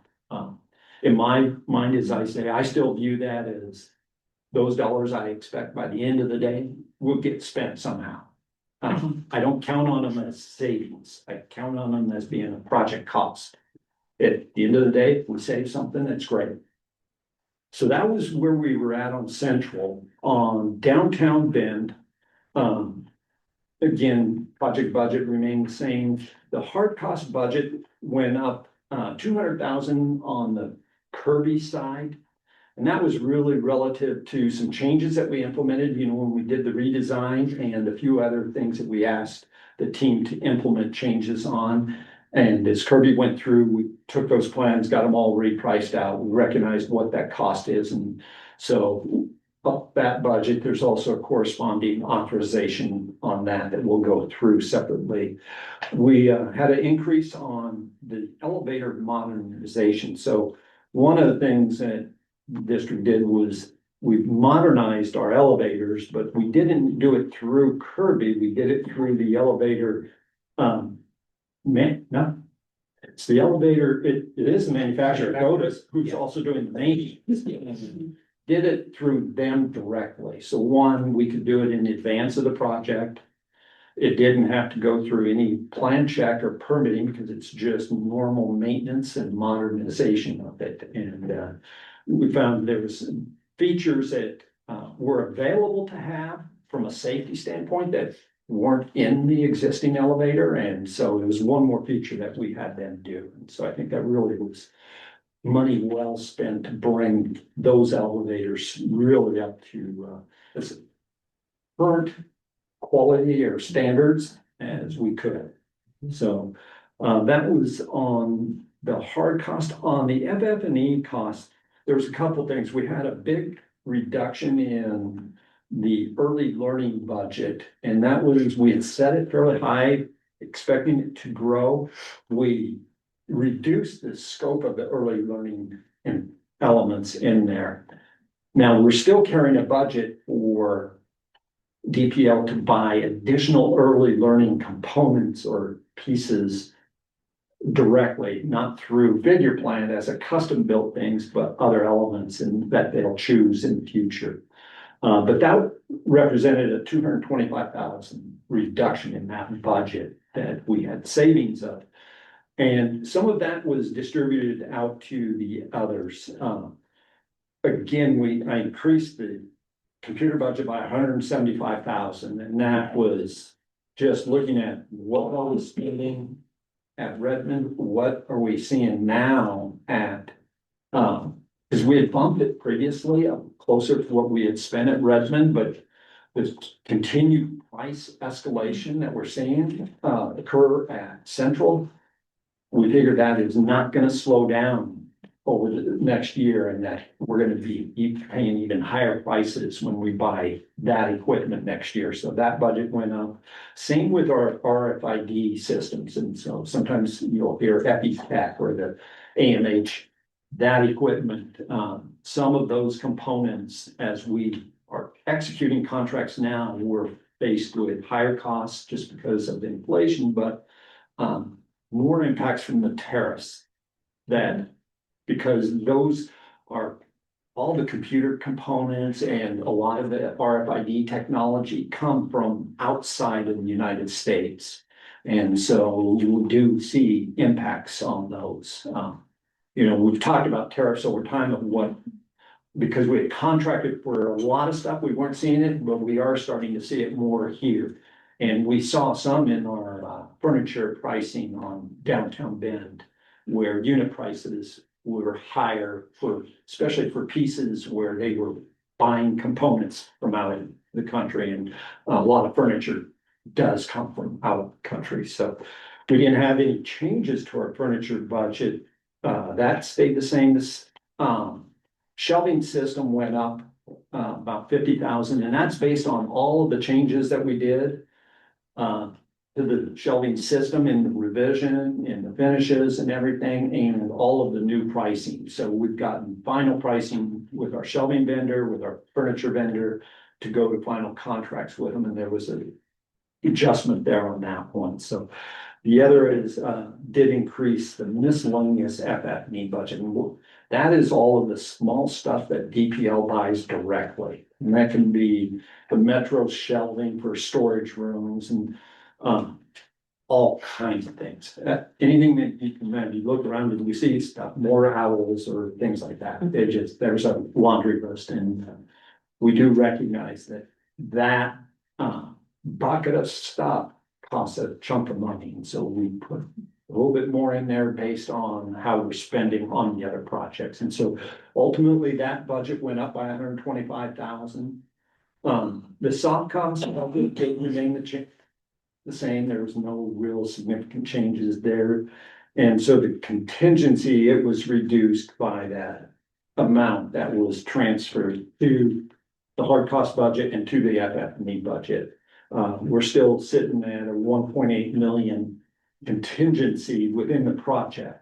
And which, you know, it's at just under 7% right now. And when I look at contingencies in my world, generally, we'll look at, when you start, especially in the kind of private sector where it's a little bit more risky, they'll go with a 5% contingency. We've had ours as we go in up higher. So even here, this is still sitting just under 7% without considering our reserve contingency, which is our rainy day fund. So feel good about that. You know, I think one of the things that, and this will tie into a little bit of our discussion about the storage building, is risk for downtown Bend. We're gonna start in earnest our demolition late April when we close the lobby service. And we'll go through a couple months of stripping everything out that comes out. And a lot of that affects our mechanical, electrical, plumbing, sprinkler systems. And we're planning to rebuild a lot of that. And we did a lot of exploration of what we tried to see in the ceilings and look at as-built. After we do the demo, we're gonna be able to say, okay, is everything there that we expected? Is it where we thought it would be? And is there any real changes? That's our next big risk area that I see, is identifying that. We're not planning to change the building structure at all. So that's not a big risk, but sometimes you find there's a structural piece that's in the way that you couldn't see it in the as-built or anticipated. And so we'll be able to really look at that and know where do we stand come June. You know, as they demoed out and we can look at the building, Kirby's gonna be in there, and they're gonna be writing their RFIs, asking questions about, okay, we found this, what can we do this or that? They've done a lot to date with scans to scan things and some selective demo, but that'll be our next big area. After that, it becomes more what may we want or choose to do, or just final plan coordination. So that's kind of a bit of just risk assessment.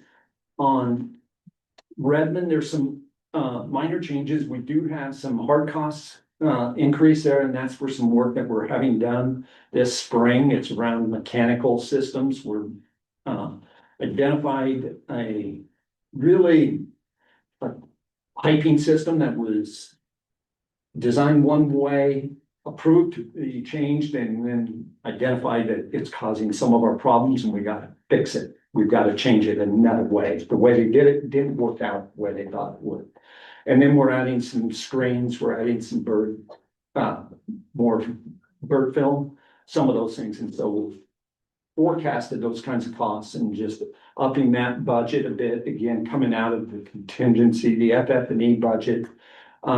Just that it was actually reduced as we went through looking at what we have in that budget versus what do we think we planning to use out of the budget. So there was a slight reduction on that and a slight increase on soft cost budget, same thing, just looking at what we might need. And some of that is picking up some final costs with our architect who we've had engaged looking at stuff.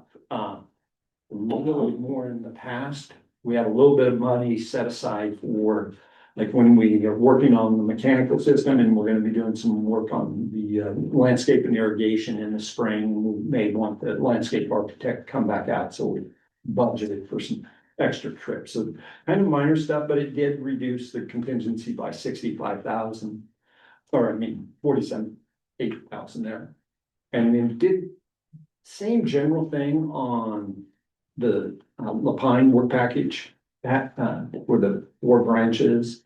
Probably the big change there is in the RFID technology. We've identified some of the equipment that we bought early on we want to supplement it or change some of that based on what's now available and how it will work with the other systems. So DPL's identified those kinds of pieces that we're going to be purchasing and plan for that, as well as some furniture things and some furniture modifications where we found some chairs that didn't work, weren't really robust enough. And so we're making some change outs on those and doing some modifications. And so that ended up being a $65,000 adjustment there. And those, you will see that those contingencies on those projects have really ratcheted down. You know, we'll just keep utilizing them until, you know, there's not a need.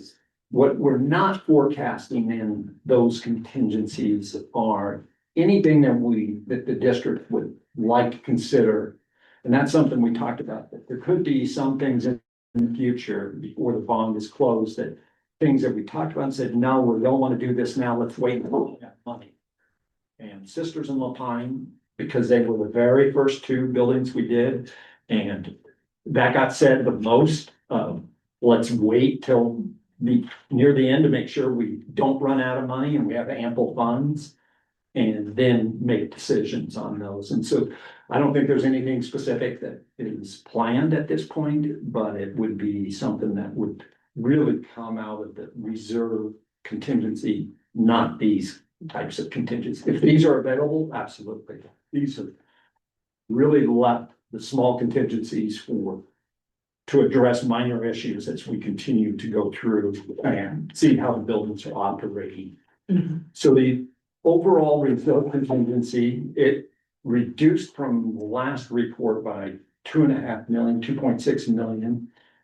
That was really what was being pushed down into the tax liability, and it goes down into the bond financing cost. And so that's where that went. One of the things is we earned interest on the investments. For the most part, all of it went in to build up this reserve contingency. Now that we've gotten the arbitrage report, and they're telling us, no, this is how much you have now as a tax liability because you've earned more than you're allowed. We're recognizing that. And so the arbitrage consultant did a study based on the earnings as they do it on the anniversary date, which is May 11th. So they did that as of May 11th, 25, and at that point identified, hey, you've got a tax liability coming up and it's planned for this July. And that's about a $1.7 million payment. We had over 2 million planned at that time in our forecast, but we went back to them and said, can you do us another forecast to take us all the way through 26, which captures all of those earnings on those investments that Robert talked about that are going to be fully maturing. So they look at where is that going to be at and increase that. We've taken the tax liability that's under the finance section up, the budget for the expense up to 5.1 million that will be paid as taxes. The estimate, it was about 4.6 million. And so we put basically a 10% increase on that because the LGIP account will keep running because, as I understand, our dollars that live in the LGIP until we spend them. That's right. And so they just keep earning. And you can see in the last report, it was another 400, almost 500,000 of earnings. What we are planning is, as we go forward, if there are any future earnings, we're taking, instead of putting them in the reserve account, they're going to go straight to the tax liability account, assuming that all future earnings will likely be owed to that we eclipsed how much we can earn, and that it all becomes earned and a liability at the same time. So changing our strategy on that, but we've also set up basically a $500,000 buffer for the estimate that our trust consultant did for us. So if It's a good thing because we've earned so much on it, but we don't get to use all of it. So that's been factored in this, and that's what you see in the reserve contingency reduction and the increase in the bond financing cost. So the other part that went into the bond financing cost was those earnings from the LGIP. Is that basically instead of putting them in reserve contingency, we took them straight to the liability and offset the remaining balance from that reserve contingency. So our reserve contingency is still at 9 million. And that is contingency that is currently not planned for anticipated expenditures. It is truly still the rainy day fund that is in there. It's, when you look at it, a percentage, almost 4% of our budget is in that contingency. So when we talked about earlier, the option for building a storage building. And as I look at it, because I looked at our central library, that 800,000 we have there, as I'm gonna spend that on the current project. In my mind, that's where I can't use it for something else yet. Where would funds come for the storage building? So the storage building, the preliminary estimate on the construction cost was around $800,000 in building that building. It's early. It's a small building. It's expensive cladding that's going in there.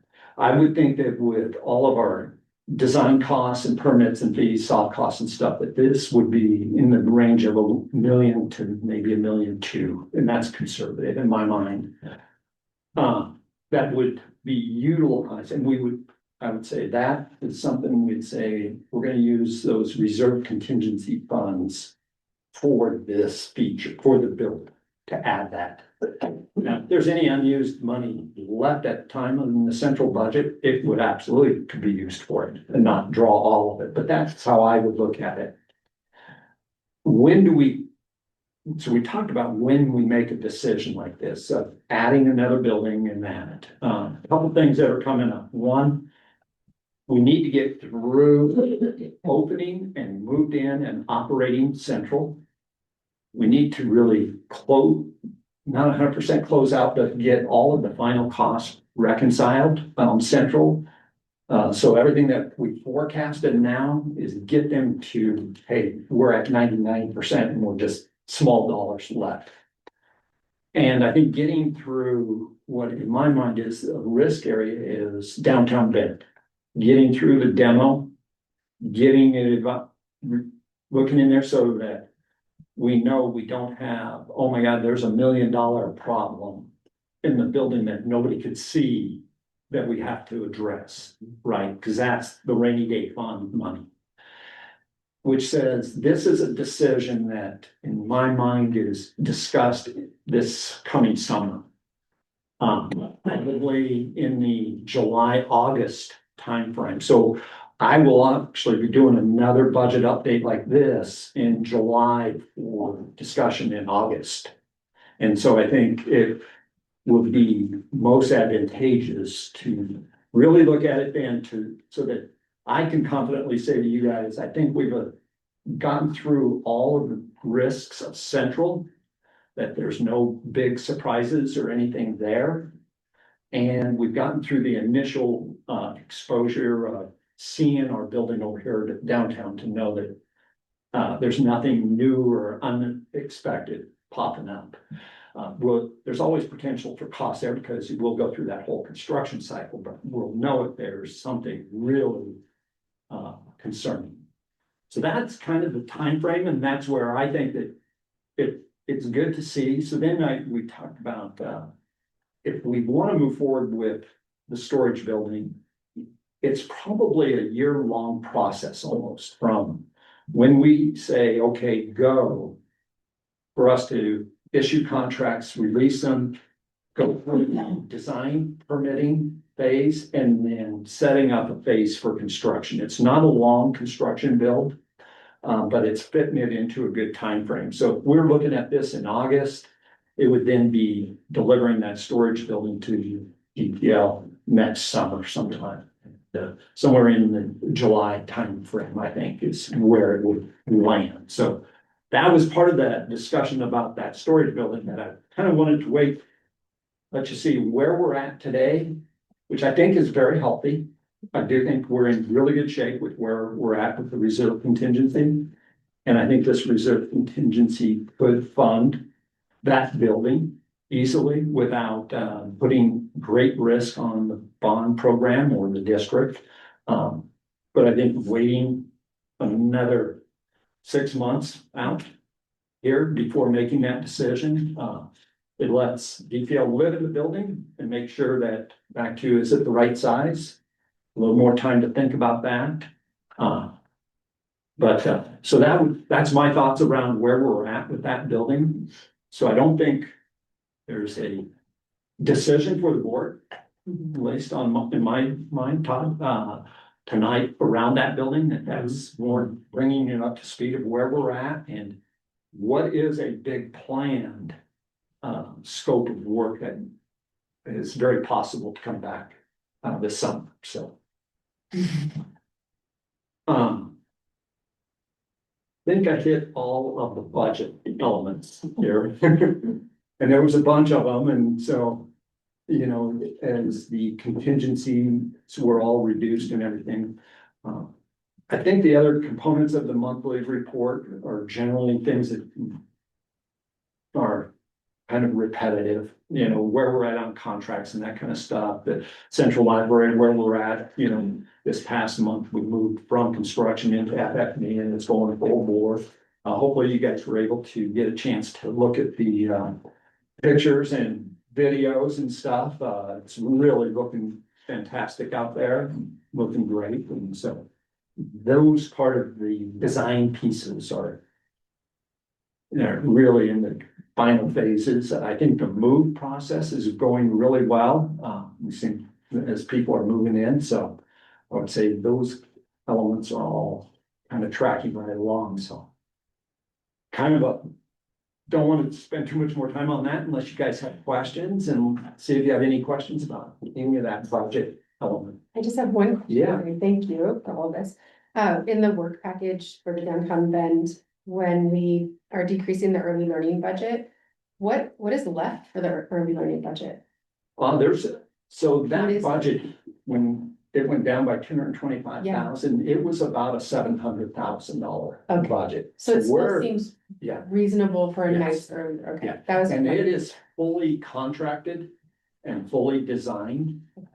What isn't determined yet is what additional elements DPL wants to go out and purchase. Yes, I heard you mention that. I just wasn't. And I think they might have ideas, but they haven't bought anything yet, right? Great. Okay, other questions for Greg? So on the estimate, and I know it's just a rough estimate for the storage building. Did you say 800,000 and then all in about 1.1 to 1.2? Yeah. And it's a 65 by 20 foot thing, so it's 1,430 square feet. So that's about $769 a square foot. Yeah. That feels like a lot for a storage building. I'd say also the next steps would be looking at how we could reduce the cost of that, because I agree with you on that. Yeah. Well, we'll put the fake windows in, we'll save on that stone. Right. You know, that is actually true. Less to do with windows. No, so what Kirby did in developing that cost is they looked at the drawings that you saw tonight. That's what they had to put it together. They told me this is conservative because we looked at what was unit costs of some of the systems that we spent there. I would expect that to come down. And before we would present it to move forward, we would do a deeper dive into what is an appropriate budget for that. Because I want to go out and get proposals for design services, do our estimate of really more detailed and present an estimate to DPL to make sure that, hey, we're in line with what their expectations of the scope is and then present it to you so you can see it. But no, the estimator from Kirby told me, he said, look, I used a lot of unit pricing from the main building for certain aspects. Well, one of the things, you know, where we are, it's all prevailing wage. It's really heavily union on the main building. So sometimes those drive up. Our main building cost is up Yeah. in that, but for a storage building, it's very expensive. Right. I like your approach or your idea of holding off. Because, I mean, we are not driven to make this decision right now, and I think if anything is.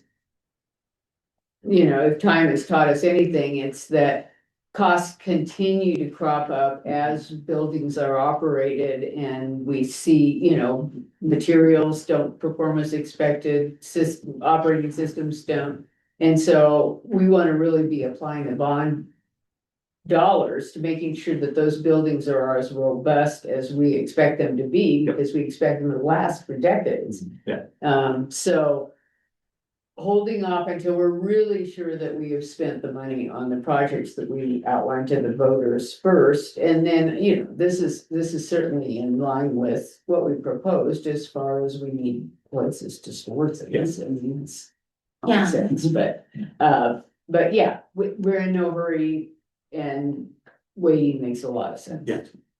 But I also will say, I do really like the idea of having a storage building and the importance of that. And just making sure that we're using our funds as wisely as we can. And I also really like the placement of the storage building on the site and kind of preserving that other parcel. Yes. Too, I thought that was very thoughtful use of how to do it too.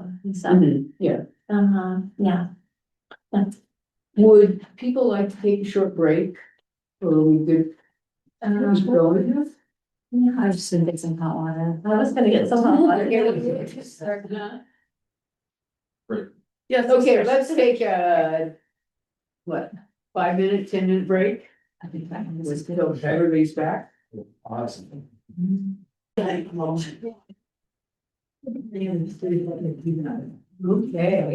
back in session. Okay. Would you like to keep Yes. going? Yes. Run through the authorizations, because these will take action. Yes. The first one is the increase on the KNCC contract, to increase the authorization level there, and it follows the same with the budget. You know, where we increased the budget by 1,150,000, it's also increasing Todd's signing authority up to that amount.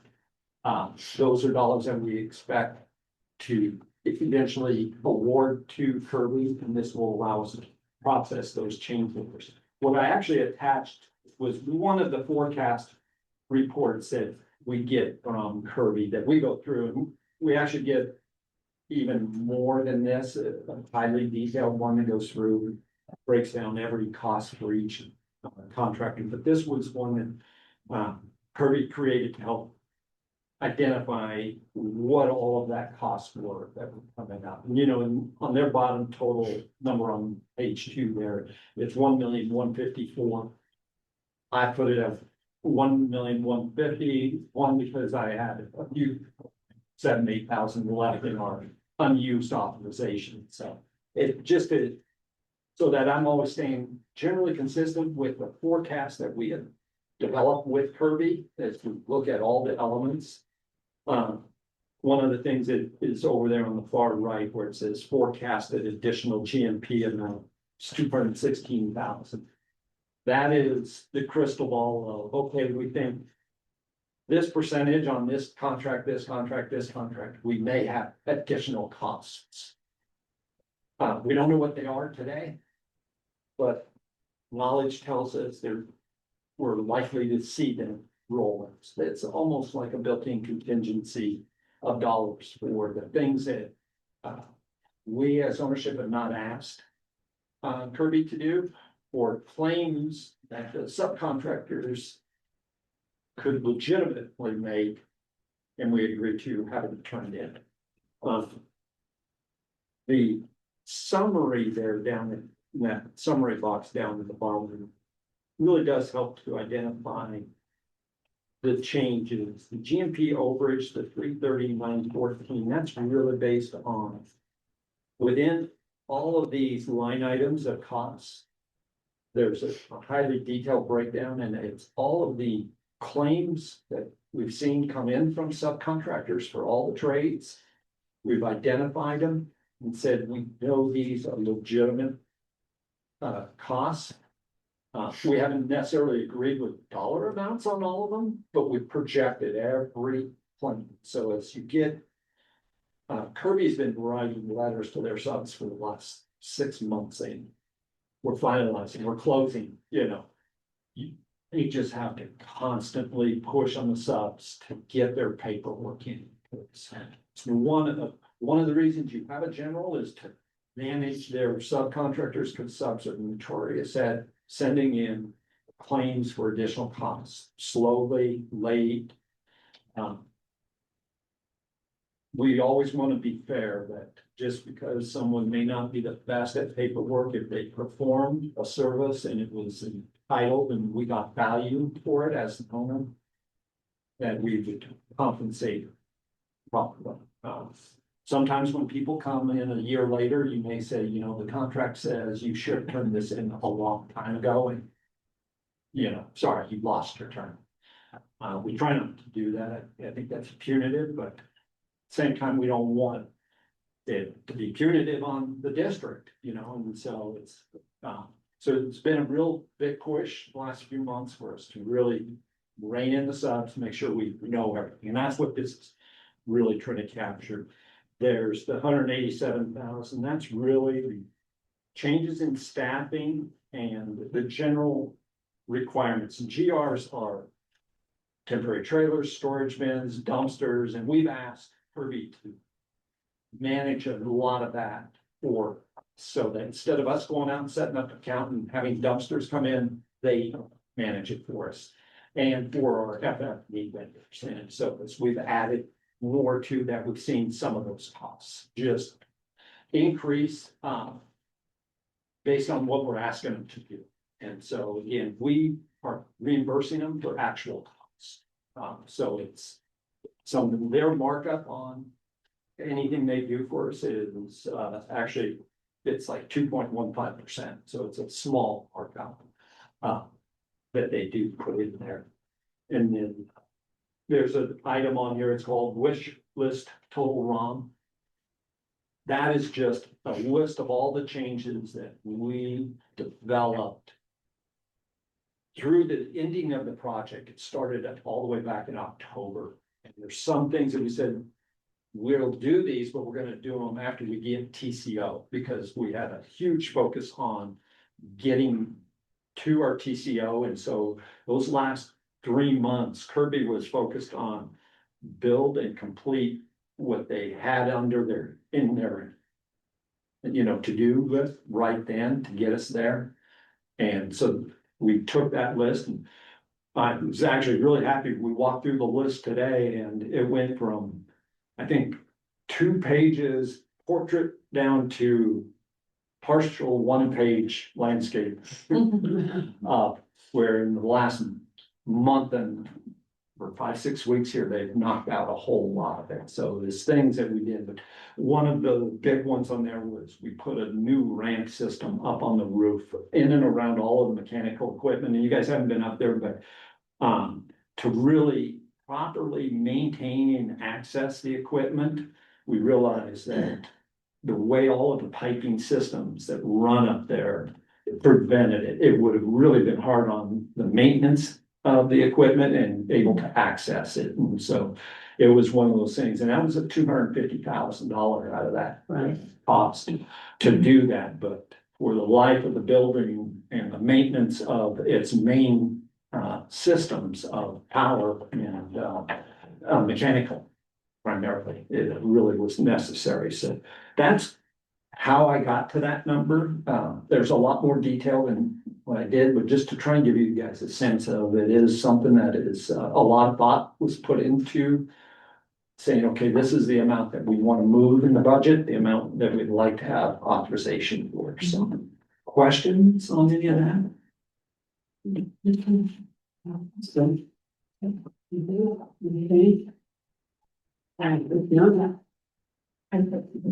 a motion. I move to authorize library director with funding authority up to $92,383,517. For the Kirby Nagle Central Library Construction Contract and change orders. Any second? Second motion. Any further discussion and questions? All those in favor? Aye.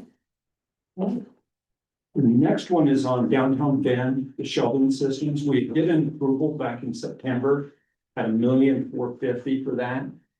At that time, we were making all the changes to the shelving on the first and second floor. We got our final pricing in.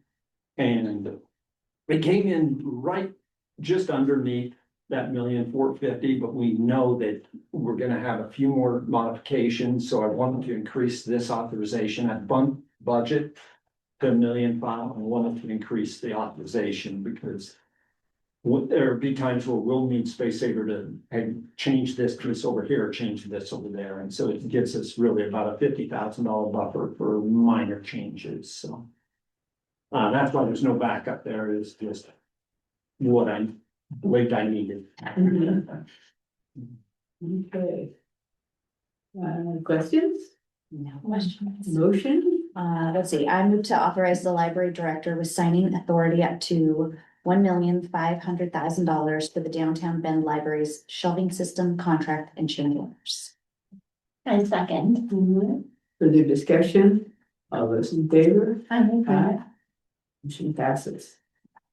The next one is on central, it's the early learning cost, so this is and this was, we increased that budget by 100,000, and it has to do with the modifications that we need to make.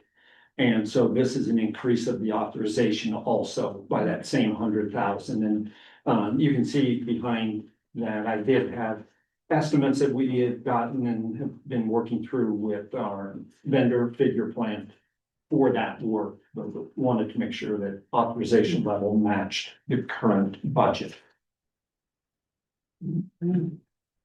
Questions on that one, or? I didn't go through the details of that modification. Okay. I move to authorize the library director with signing authority up to $2,270,000 for the Central Library Early Learning Fabricator contract and change orders. I'll second it. Okay. All those in favor? Aye. Motion passes. The next one is the Redmond KNCC GMP, and being similar, we had a $50,000 budget increase on that project, and that was for the mechanical work that we're gonna do coming up here. And so this is, again, increasing the authorization level by that same 50,000 for approval of those, so we can execute those change orders. And the worksheet that follows behind there, it really kind of gives you a sense. You can see the under pending costs and ROMs where costs that are certain things are increases, and some things they have money in the existing GMP prior that are using it, and this is increasing that by the 50. Okay. Any questions? No. All right, I can entertain a motion. I move to authorize the library director to sign an authority up to $31,826,780 for the Kirby Nagle Redmond Library construction contract, plus the original CMGC pre-construction service cost of $115,500 for a combined total cost of $31,942,280. I second the motion. That was further discussion. Those in favor? Aye. Motion passes. The last one is Kirby's contract on downtown Bend. So again, increase that budget by 200,000, and a similar 200,000 increase in the authorization level. And those are the changes that we've implemented that were really driven off of the review or design revisions And again, same type of report that they, that we utilize with them of tracking the different types of changes, and it helps to identify, costs that are coming in. We have some of these costs being offset by allowances that are already in the GMP. You can see that there are actually more than 200,000 in the pending columns there. But some of those, like I said, they're gonna be offset by existing allowances, and so the 200 is what I calculated we would need to increase their GMP by. So.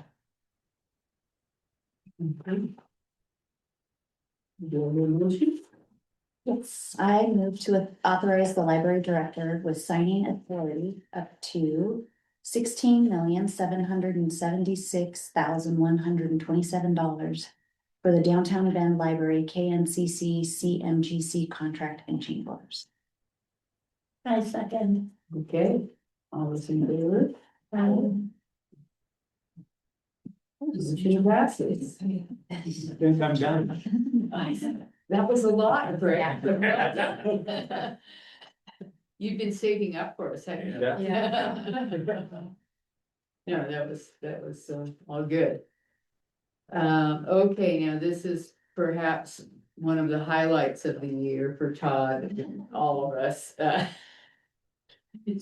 Okay, I'm gonna make this as simple as possible. By Gatsby 54, we are required to basically say what I don't know if it's a minimum balance, but the minimum carried forward that we want in our general fund every year. And back in 2015, the board set that at 17%. That basically equals about 2 months worth of our budget, which is I feel a good amount. This is one that is not really of much relevant to us right now because we have a very high balance forward going every year. I could see in 10 years this may be an important one. And the main reason I have this here is back in 2015, the board said, we're never going to remember this. Please bring this to us every year, just to remind us that we have this. Yes. So that's exactly what I'm doing. There's no action needed unless you felt like you needed to make a change. But just that's what this is. It's just a reminder that this exists. Yes. No action. GASB stands for General Accounting Standards Board. So, Thank you. yes, it's GASB 54. Okay. All right. Next up is the discussion of the budget calendar. Okay. The motions there. Yes, so a couple of things. You are required in the budget process to appoint a budget officer. As I said here, and the state of Oregon says, this is typically your chief executive officer. And so that's my first piece, is I do recommend that you appoint me to that. The second one is you're required to adopt a calendar. And the calendar is actually just the bold statements in here, that you'll appoint the officer, you'll appoint members to the budget committee, and then you'll hold your meeting, and then you'll hold your adoption meeting in June. And I filled this in with some other dates just to let you know that we're also following other things, such as when we get notices out and other timelines. And the last piece, no action is needed. Just letting you know that we do need to appoint 2 budget committee members. We have 2 that are terming off this year, or termed off last year. And those are 4-year, 3-year appointments.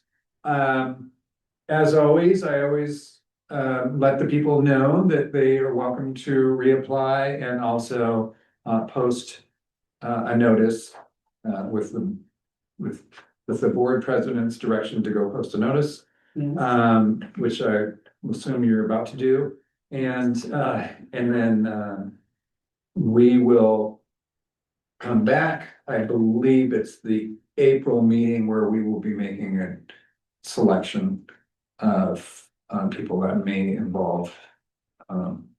Actually, I put it on the March agenda to talk about the process we will follow, because kind of remind ourselves every year what that looks like. Yeah, and if we are flooded with applications, we follow one process, and if we are not, then we Yeah. can use an abbreviated process. Yes, so today we just really need to take care of those two motions, the calendar and the budget, obviously. I have a super fast question, that'd be really fast. Sure. For the budget committee, is it for just the general budget, or do they also have, say on the like bond project, or is that totally separate? It's just, well, it's actually all, because in the budget, we cover the finances for the bond for the year. Okay. As well as the debt service. So it does kind of cover all of that. Okay. Can I make a motion? Yes, you may. Okay. I move to appoint library director Dunkelberg as budget officer. I second. Okay, all those in favor? And Passes. No. Okay, and we also need, I move to adopt the budget calendar as submitted. Second motion. okay, all those in favor? Aye. Aye. And Todd, I direct you to, Oh, and I should have said, but the biggest one of that is May 13th, which is our normal board meeting, is when we would have that. And for some reason in the past years, that's when all the board went on vacation. So just make sure that date actually will do it. yeah, we have moved that meeting in the past. Yes. In order, because it's really Well, important. last year, it was a budget meeting for the city. That's why we. have to That's do that right, last yeah, year. right. I mean, it's not necessarily that we're on vacation, it's that Right. there are conflicts Exactly. with other things. Absolutely. Yeah, Yes, sorry, I didn't mean to belittle that. yes, But that is just important that, that is one that if you change it, I will have to come back to you and have this reapproved. right. And it's really important for the board to be there because we're asking budget committee members to be there also. And so we all want to be there if we can. Yes, we don't want to be out on the budget. Right. Also, I'll note the location is different than when we typically hold it, and it'll be up in Redmond and up here. Oh, it's so ugly. Right. And I direct you, Todd, to advertise for. Oh, thank you. Budget committee Okay, thank you. positions. And let's see, Oh, okay, okay, and that's all for that. yes. Next is the annual calendar. Yes. You ready for that? Mm-hmm. And so, Robert just gave you a hint, is what I was about to get to, so your annual calendar, I put with you just a reminder that we actually have a policy on the annual calendar. And it is basically that we will make one.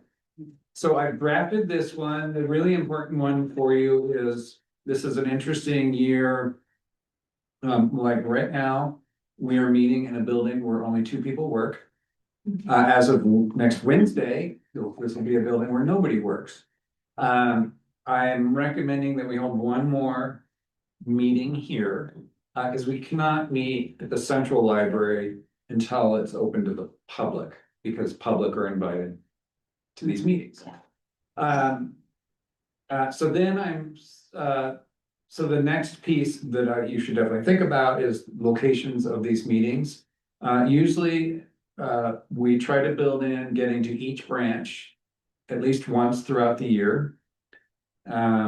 We try to hit the smaller branches in the summer because that's when the weather is best for traveling.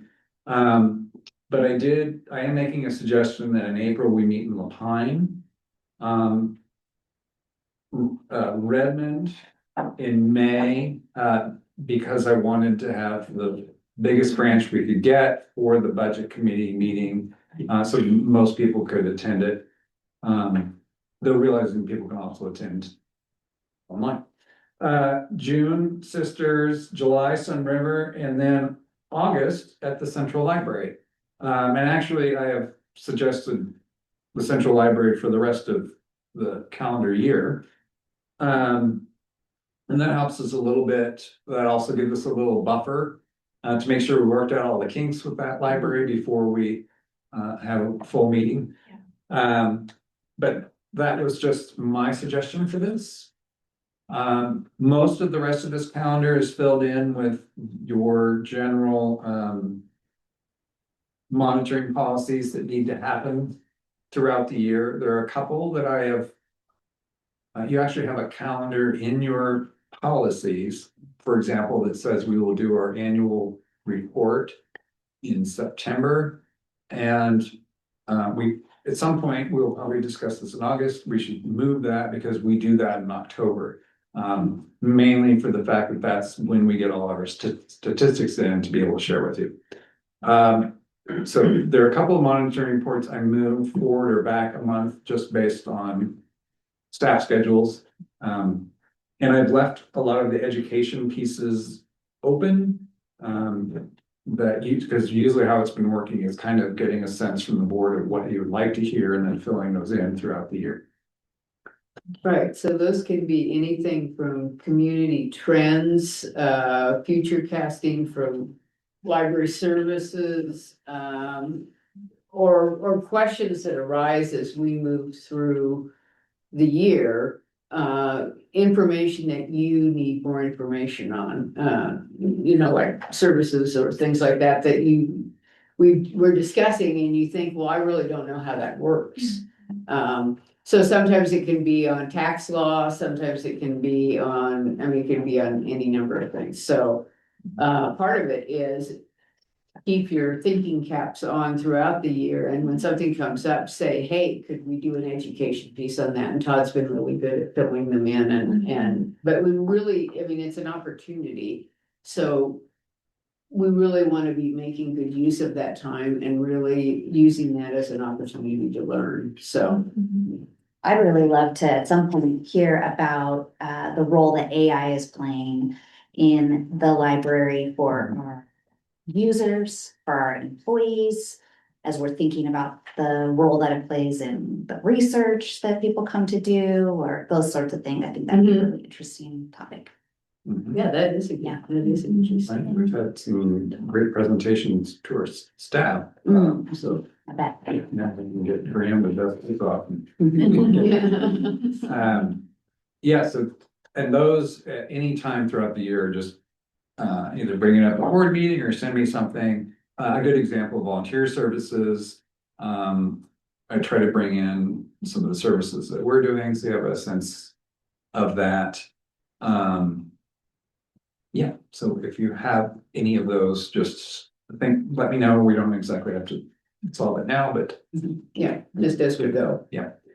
So I would entertain a motion to adopt the annual calendar unless anybody has suggestions or changes. And it's the 2026 annual calendar, right? While you're doing your motions. I do have a quick question on, as we are looking for the new director and that search and interviews.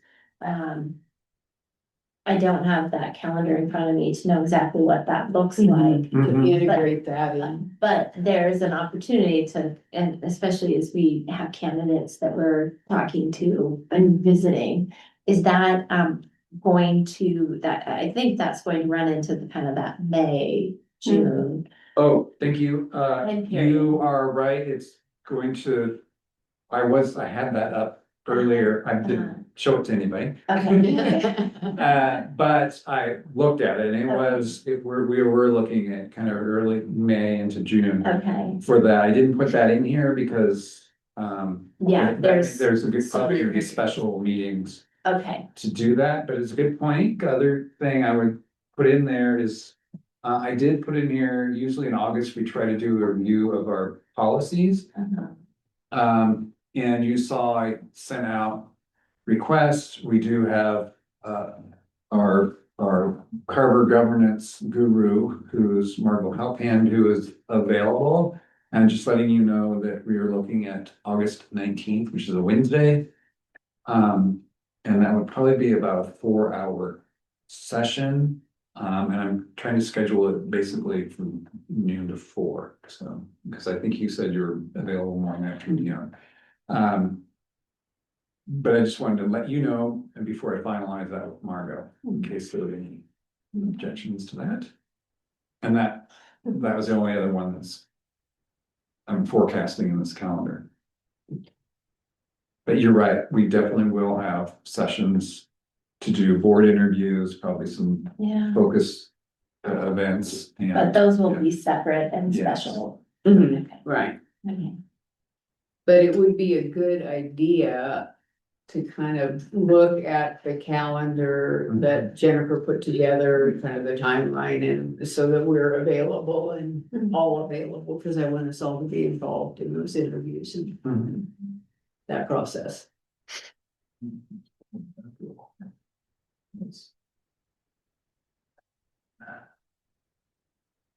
And actually, I forgot what it was. Sorry.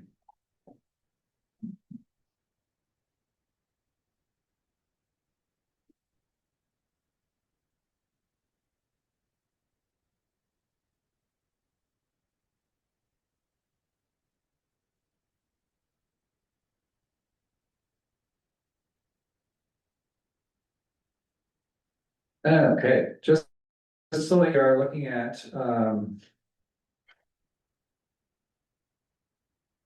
posting, having the applications closed the week of April 1st. We're maybe 5 to 7 days behind based on getting the decision out, but we'll probably be good on that one.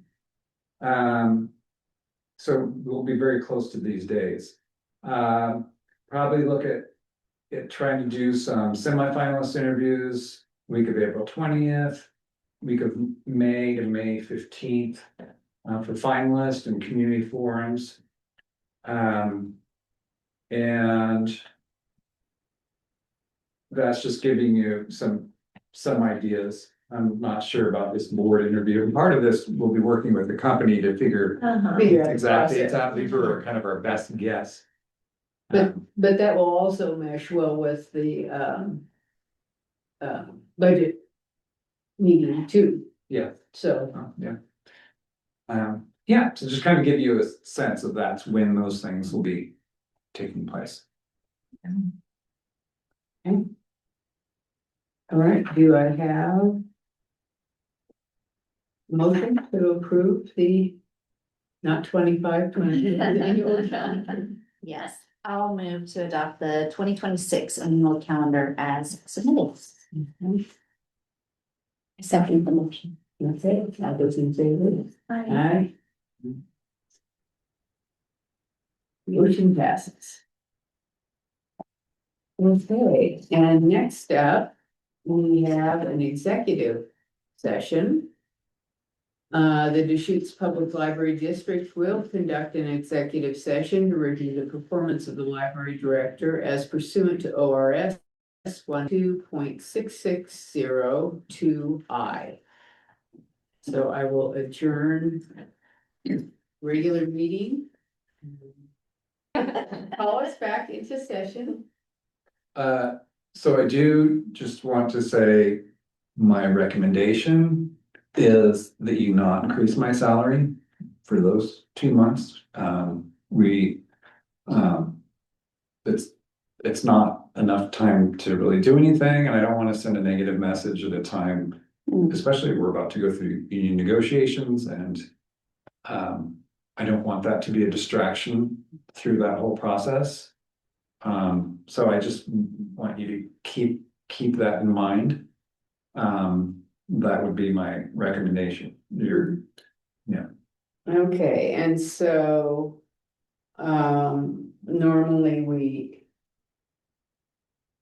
we don't have to do. Normally the rolling contract language is amended, but that doesn't, his contract guarantees him employment out 3 years, I think it is, or 2 years, and we extend that another year, but that does not apply in this case. I'm currently, you're able to roll it out through 2028, which is not necessary. There's nothing that needs to be done. Yeah, Actually, so all we need to do is, you actually don't need to do anything. okay, we don't need to do If anything. you don't do anything, my salary will stay the same as it is current one thing, and by contract, there is a cost of living increase, but that's based on wherever we do the staff. Right. Which And is so- what I was gonna recommend, so that's already in there, so Right, I think that's great. so, all right, we're not gonna make any change to the salary. Yeah, so I don't think we need any motions or anything, it's basically, we're just following along with what we've done, and it's not changing. Sorry. Oh, that's just some weird message on, We are recording, right? yes. Yes. Yes, okay. Okay, so we're done with that, so we're on to library news. Library news, just quickly, we're working on a grand opening weekend, basically in August. And, It's the 14th. oh, thank you, yeah, you're right. So I guess I just asked.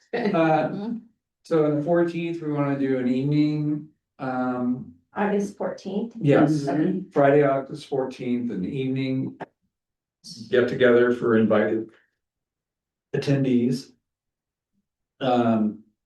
And so we'd love to have you all for that. Then the next day, which is Saturday, the 15th, we're going to have the grand opening. And yes, and I'm sorry, I was gonna rely on Chantal. Because she got the poet laureate for the United States to come. Oh my gosh. As well as the, Who is it now? I don't remember. No, it's okay. Yeah, no, that's so cool. That's Good the job, part. Chantal. Yes, and as well as our Oregon poet laureate will also be there, who is From Ellen Waterston. Yeah. From bed. Yeah, it's wonderful. yes, and then we'll probably on the 16th, we'll have some events, but that's really programs. So very excited about that. I told you about the August 19th board work session. The other one, just to let you know, which I'm very excited about, we are going to have a night for our staff in April to celebrate the library. That's one thing we learned from opening the Redmond is that a lot of staff felt left out because we focused on our funders and and the Library Foundation is helping pay for that. Good job. Which is so nice. So, It's a really good idea. yeah, and so that's just a really nice piece. And what day is that gonna be in April? Yes, April 24th, I believe. Wait, or 25th, let's go with, Friday or Saturday? yes, sorry. Obviously, I didn't put it in my calendar. I'm not invited. Yeah, Yes, 24th is a Friday. yeah, so I think it's the 25th that we're, oh, maybe it's. Oh, wait. 26th, Sunday the 26th, yeah. Yes. Kind of in a little bit of a mushroom blank right now. When is the central going to be open to the public? Oh, great. That we're aiming for May 11th. Is our soft opening. Okay, but then the grand opening is in August. Yeah, That's Yeah. intentionally just to give it Yes. time to kind of, okay. That's Yeah. how they did the Redmond one. Okay. so Yeah. obviously people will have used the library, but it's It's the big to that. with the chaos of opening the building. Yeah, It's really hard to plan a big celebration. totally. So Yeah, I just want to make sure I have my timeline. we also thought it would be good, you'll have the new director in at that point, and, you know. Yeah. Last piece, is I would love to, give you guys a tour, as I sent that out, it sounds like Friday might work. For you all, I'm available all day Friday, so it's really up to you guys. And if you can all do it at the same time, that's awesome. If you can't, I will do individual or group, but, Do you wanna shoot for Friday Friday works at best for 3? me, yeah. I think 3 sounds great. Okay. okay. Okay, okay. And are we meeting where we met before on Santorini? I think, no, No. I am going, no, I was excited to say that. We're going in the front door? First of all, it's Friday the 13th. I Oh, know, right. shoot, I know. Yes, that was the thing. I will ask you to come in the front door. Yeah.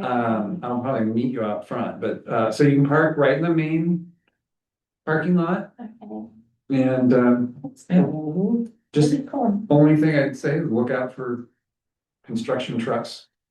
But should be good to go. If they're doing some work in front of that door, I'll let you know. This came up on Google. They don't have Santa Reedy spelled right. I will email Chantal with this Thank you, information. because that was probably us that got in there. I was wondering, what is the, reasoning behind the naming of Santorini? That's the developer. We are developers. Okay. Named it that? Yeah. Okay, that we didn't have control. No. Oh, gosh, no. I'm not trying to judge. I'm practicing I love Greece. my Todd face Yeah. of being totally neutral, but in my heart, I was like, it's a terrible name for a street, but I didn't know. Oh, I should say that we didn't have any control over this. There's a street in Bend, there are crazy street names in Bend. It feels so out of place. I have my favorites. I do too. Anyway, it's all good. It's all good. Well, I'm I will probably- tell you what, if somewhere in my travels, we'll go to the island of Santorini, we'll let you know. Yeah. I haven't been there. In your retirement. And there's a great bookstore there. Oh, okay. But I will say it is too crowded. For my Santorini, it's too crowded. Okay, that won't good. Yeah, but the bookstore's. Yes, yeah, no, if we chose it, we would have some great weather in here or something. Way. Yeah. Yeah, so, great, I look forward to seeing you all at 3 o'clock. Are you gonna be able to make it? I may or may not. It's that you saw it. I know, Todd, I was over on that side of town and I said, Todd, we were just gonna poke our heads in, but, he said it would be better if I was accompanied by someone. Yes. So he gave us an amazing tour and my mouth still hurts. I've been smiling so much. It's just like so incredible. It is so incredible. Quick question about a question that I get every once in a while about the lights being on all night. Yeah, What's the reasoning behind that? well, first of all, I need to drive by there at night because our checked it out. construction company It's keeps true. telling us Yeah. if they're not on, but if they are, it has to do with the. We I have was an like, explanation, but maybe it's a construction requirement. Did you? I think it's an insurance to make it look like there are people on site, so. they're on timers. If anybody's in there and moving, so we do have cleaners. Yeah. But that could trigger it, but they're supposed to go off. But if they're on all night, then we're not getting the information that they're supposed to Okay, telling I'll have us, to have which is my that they are going. on. Teenagers drive by. Yeah. I will not be checking. But that's their I was gonna pet. ask her, I was like, what time do you drive by the light? I drove by It would have been before 9 o'clock. or about 8 Yeah, and they were on. Yeah. That yeah. seems reasonable. But it Fine, I'll wasn't drive by on like, my way it's home. not. I'll report back. very Look at us. It's outdoor that- light. It's 9 o'clock every.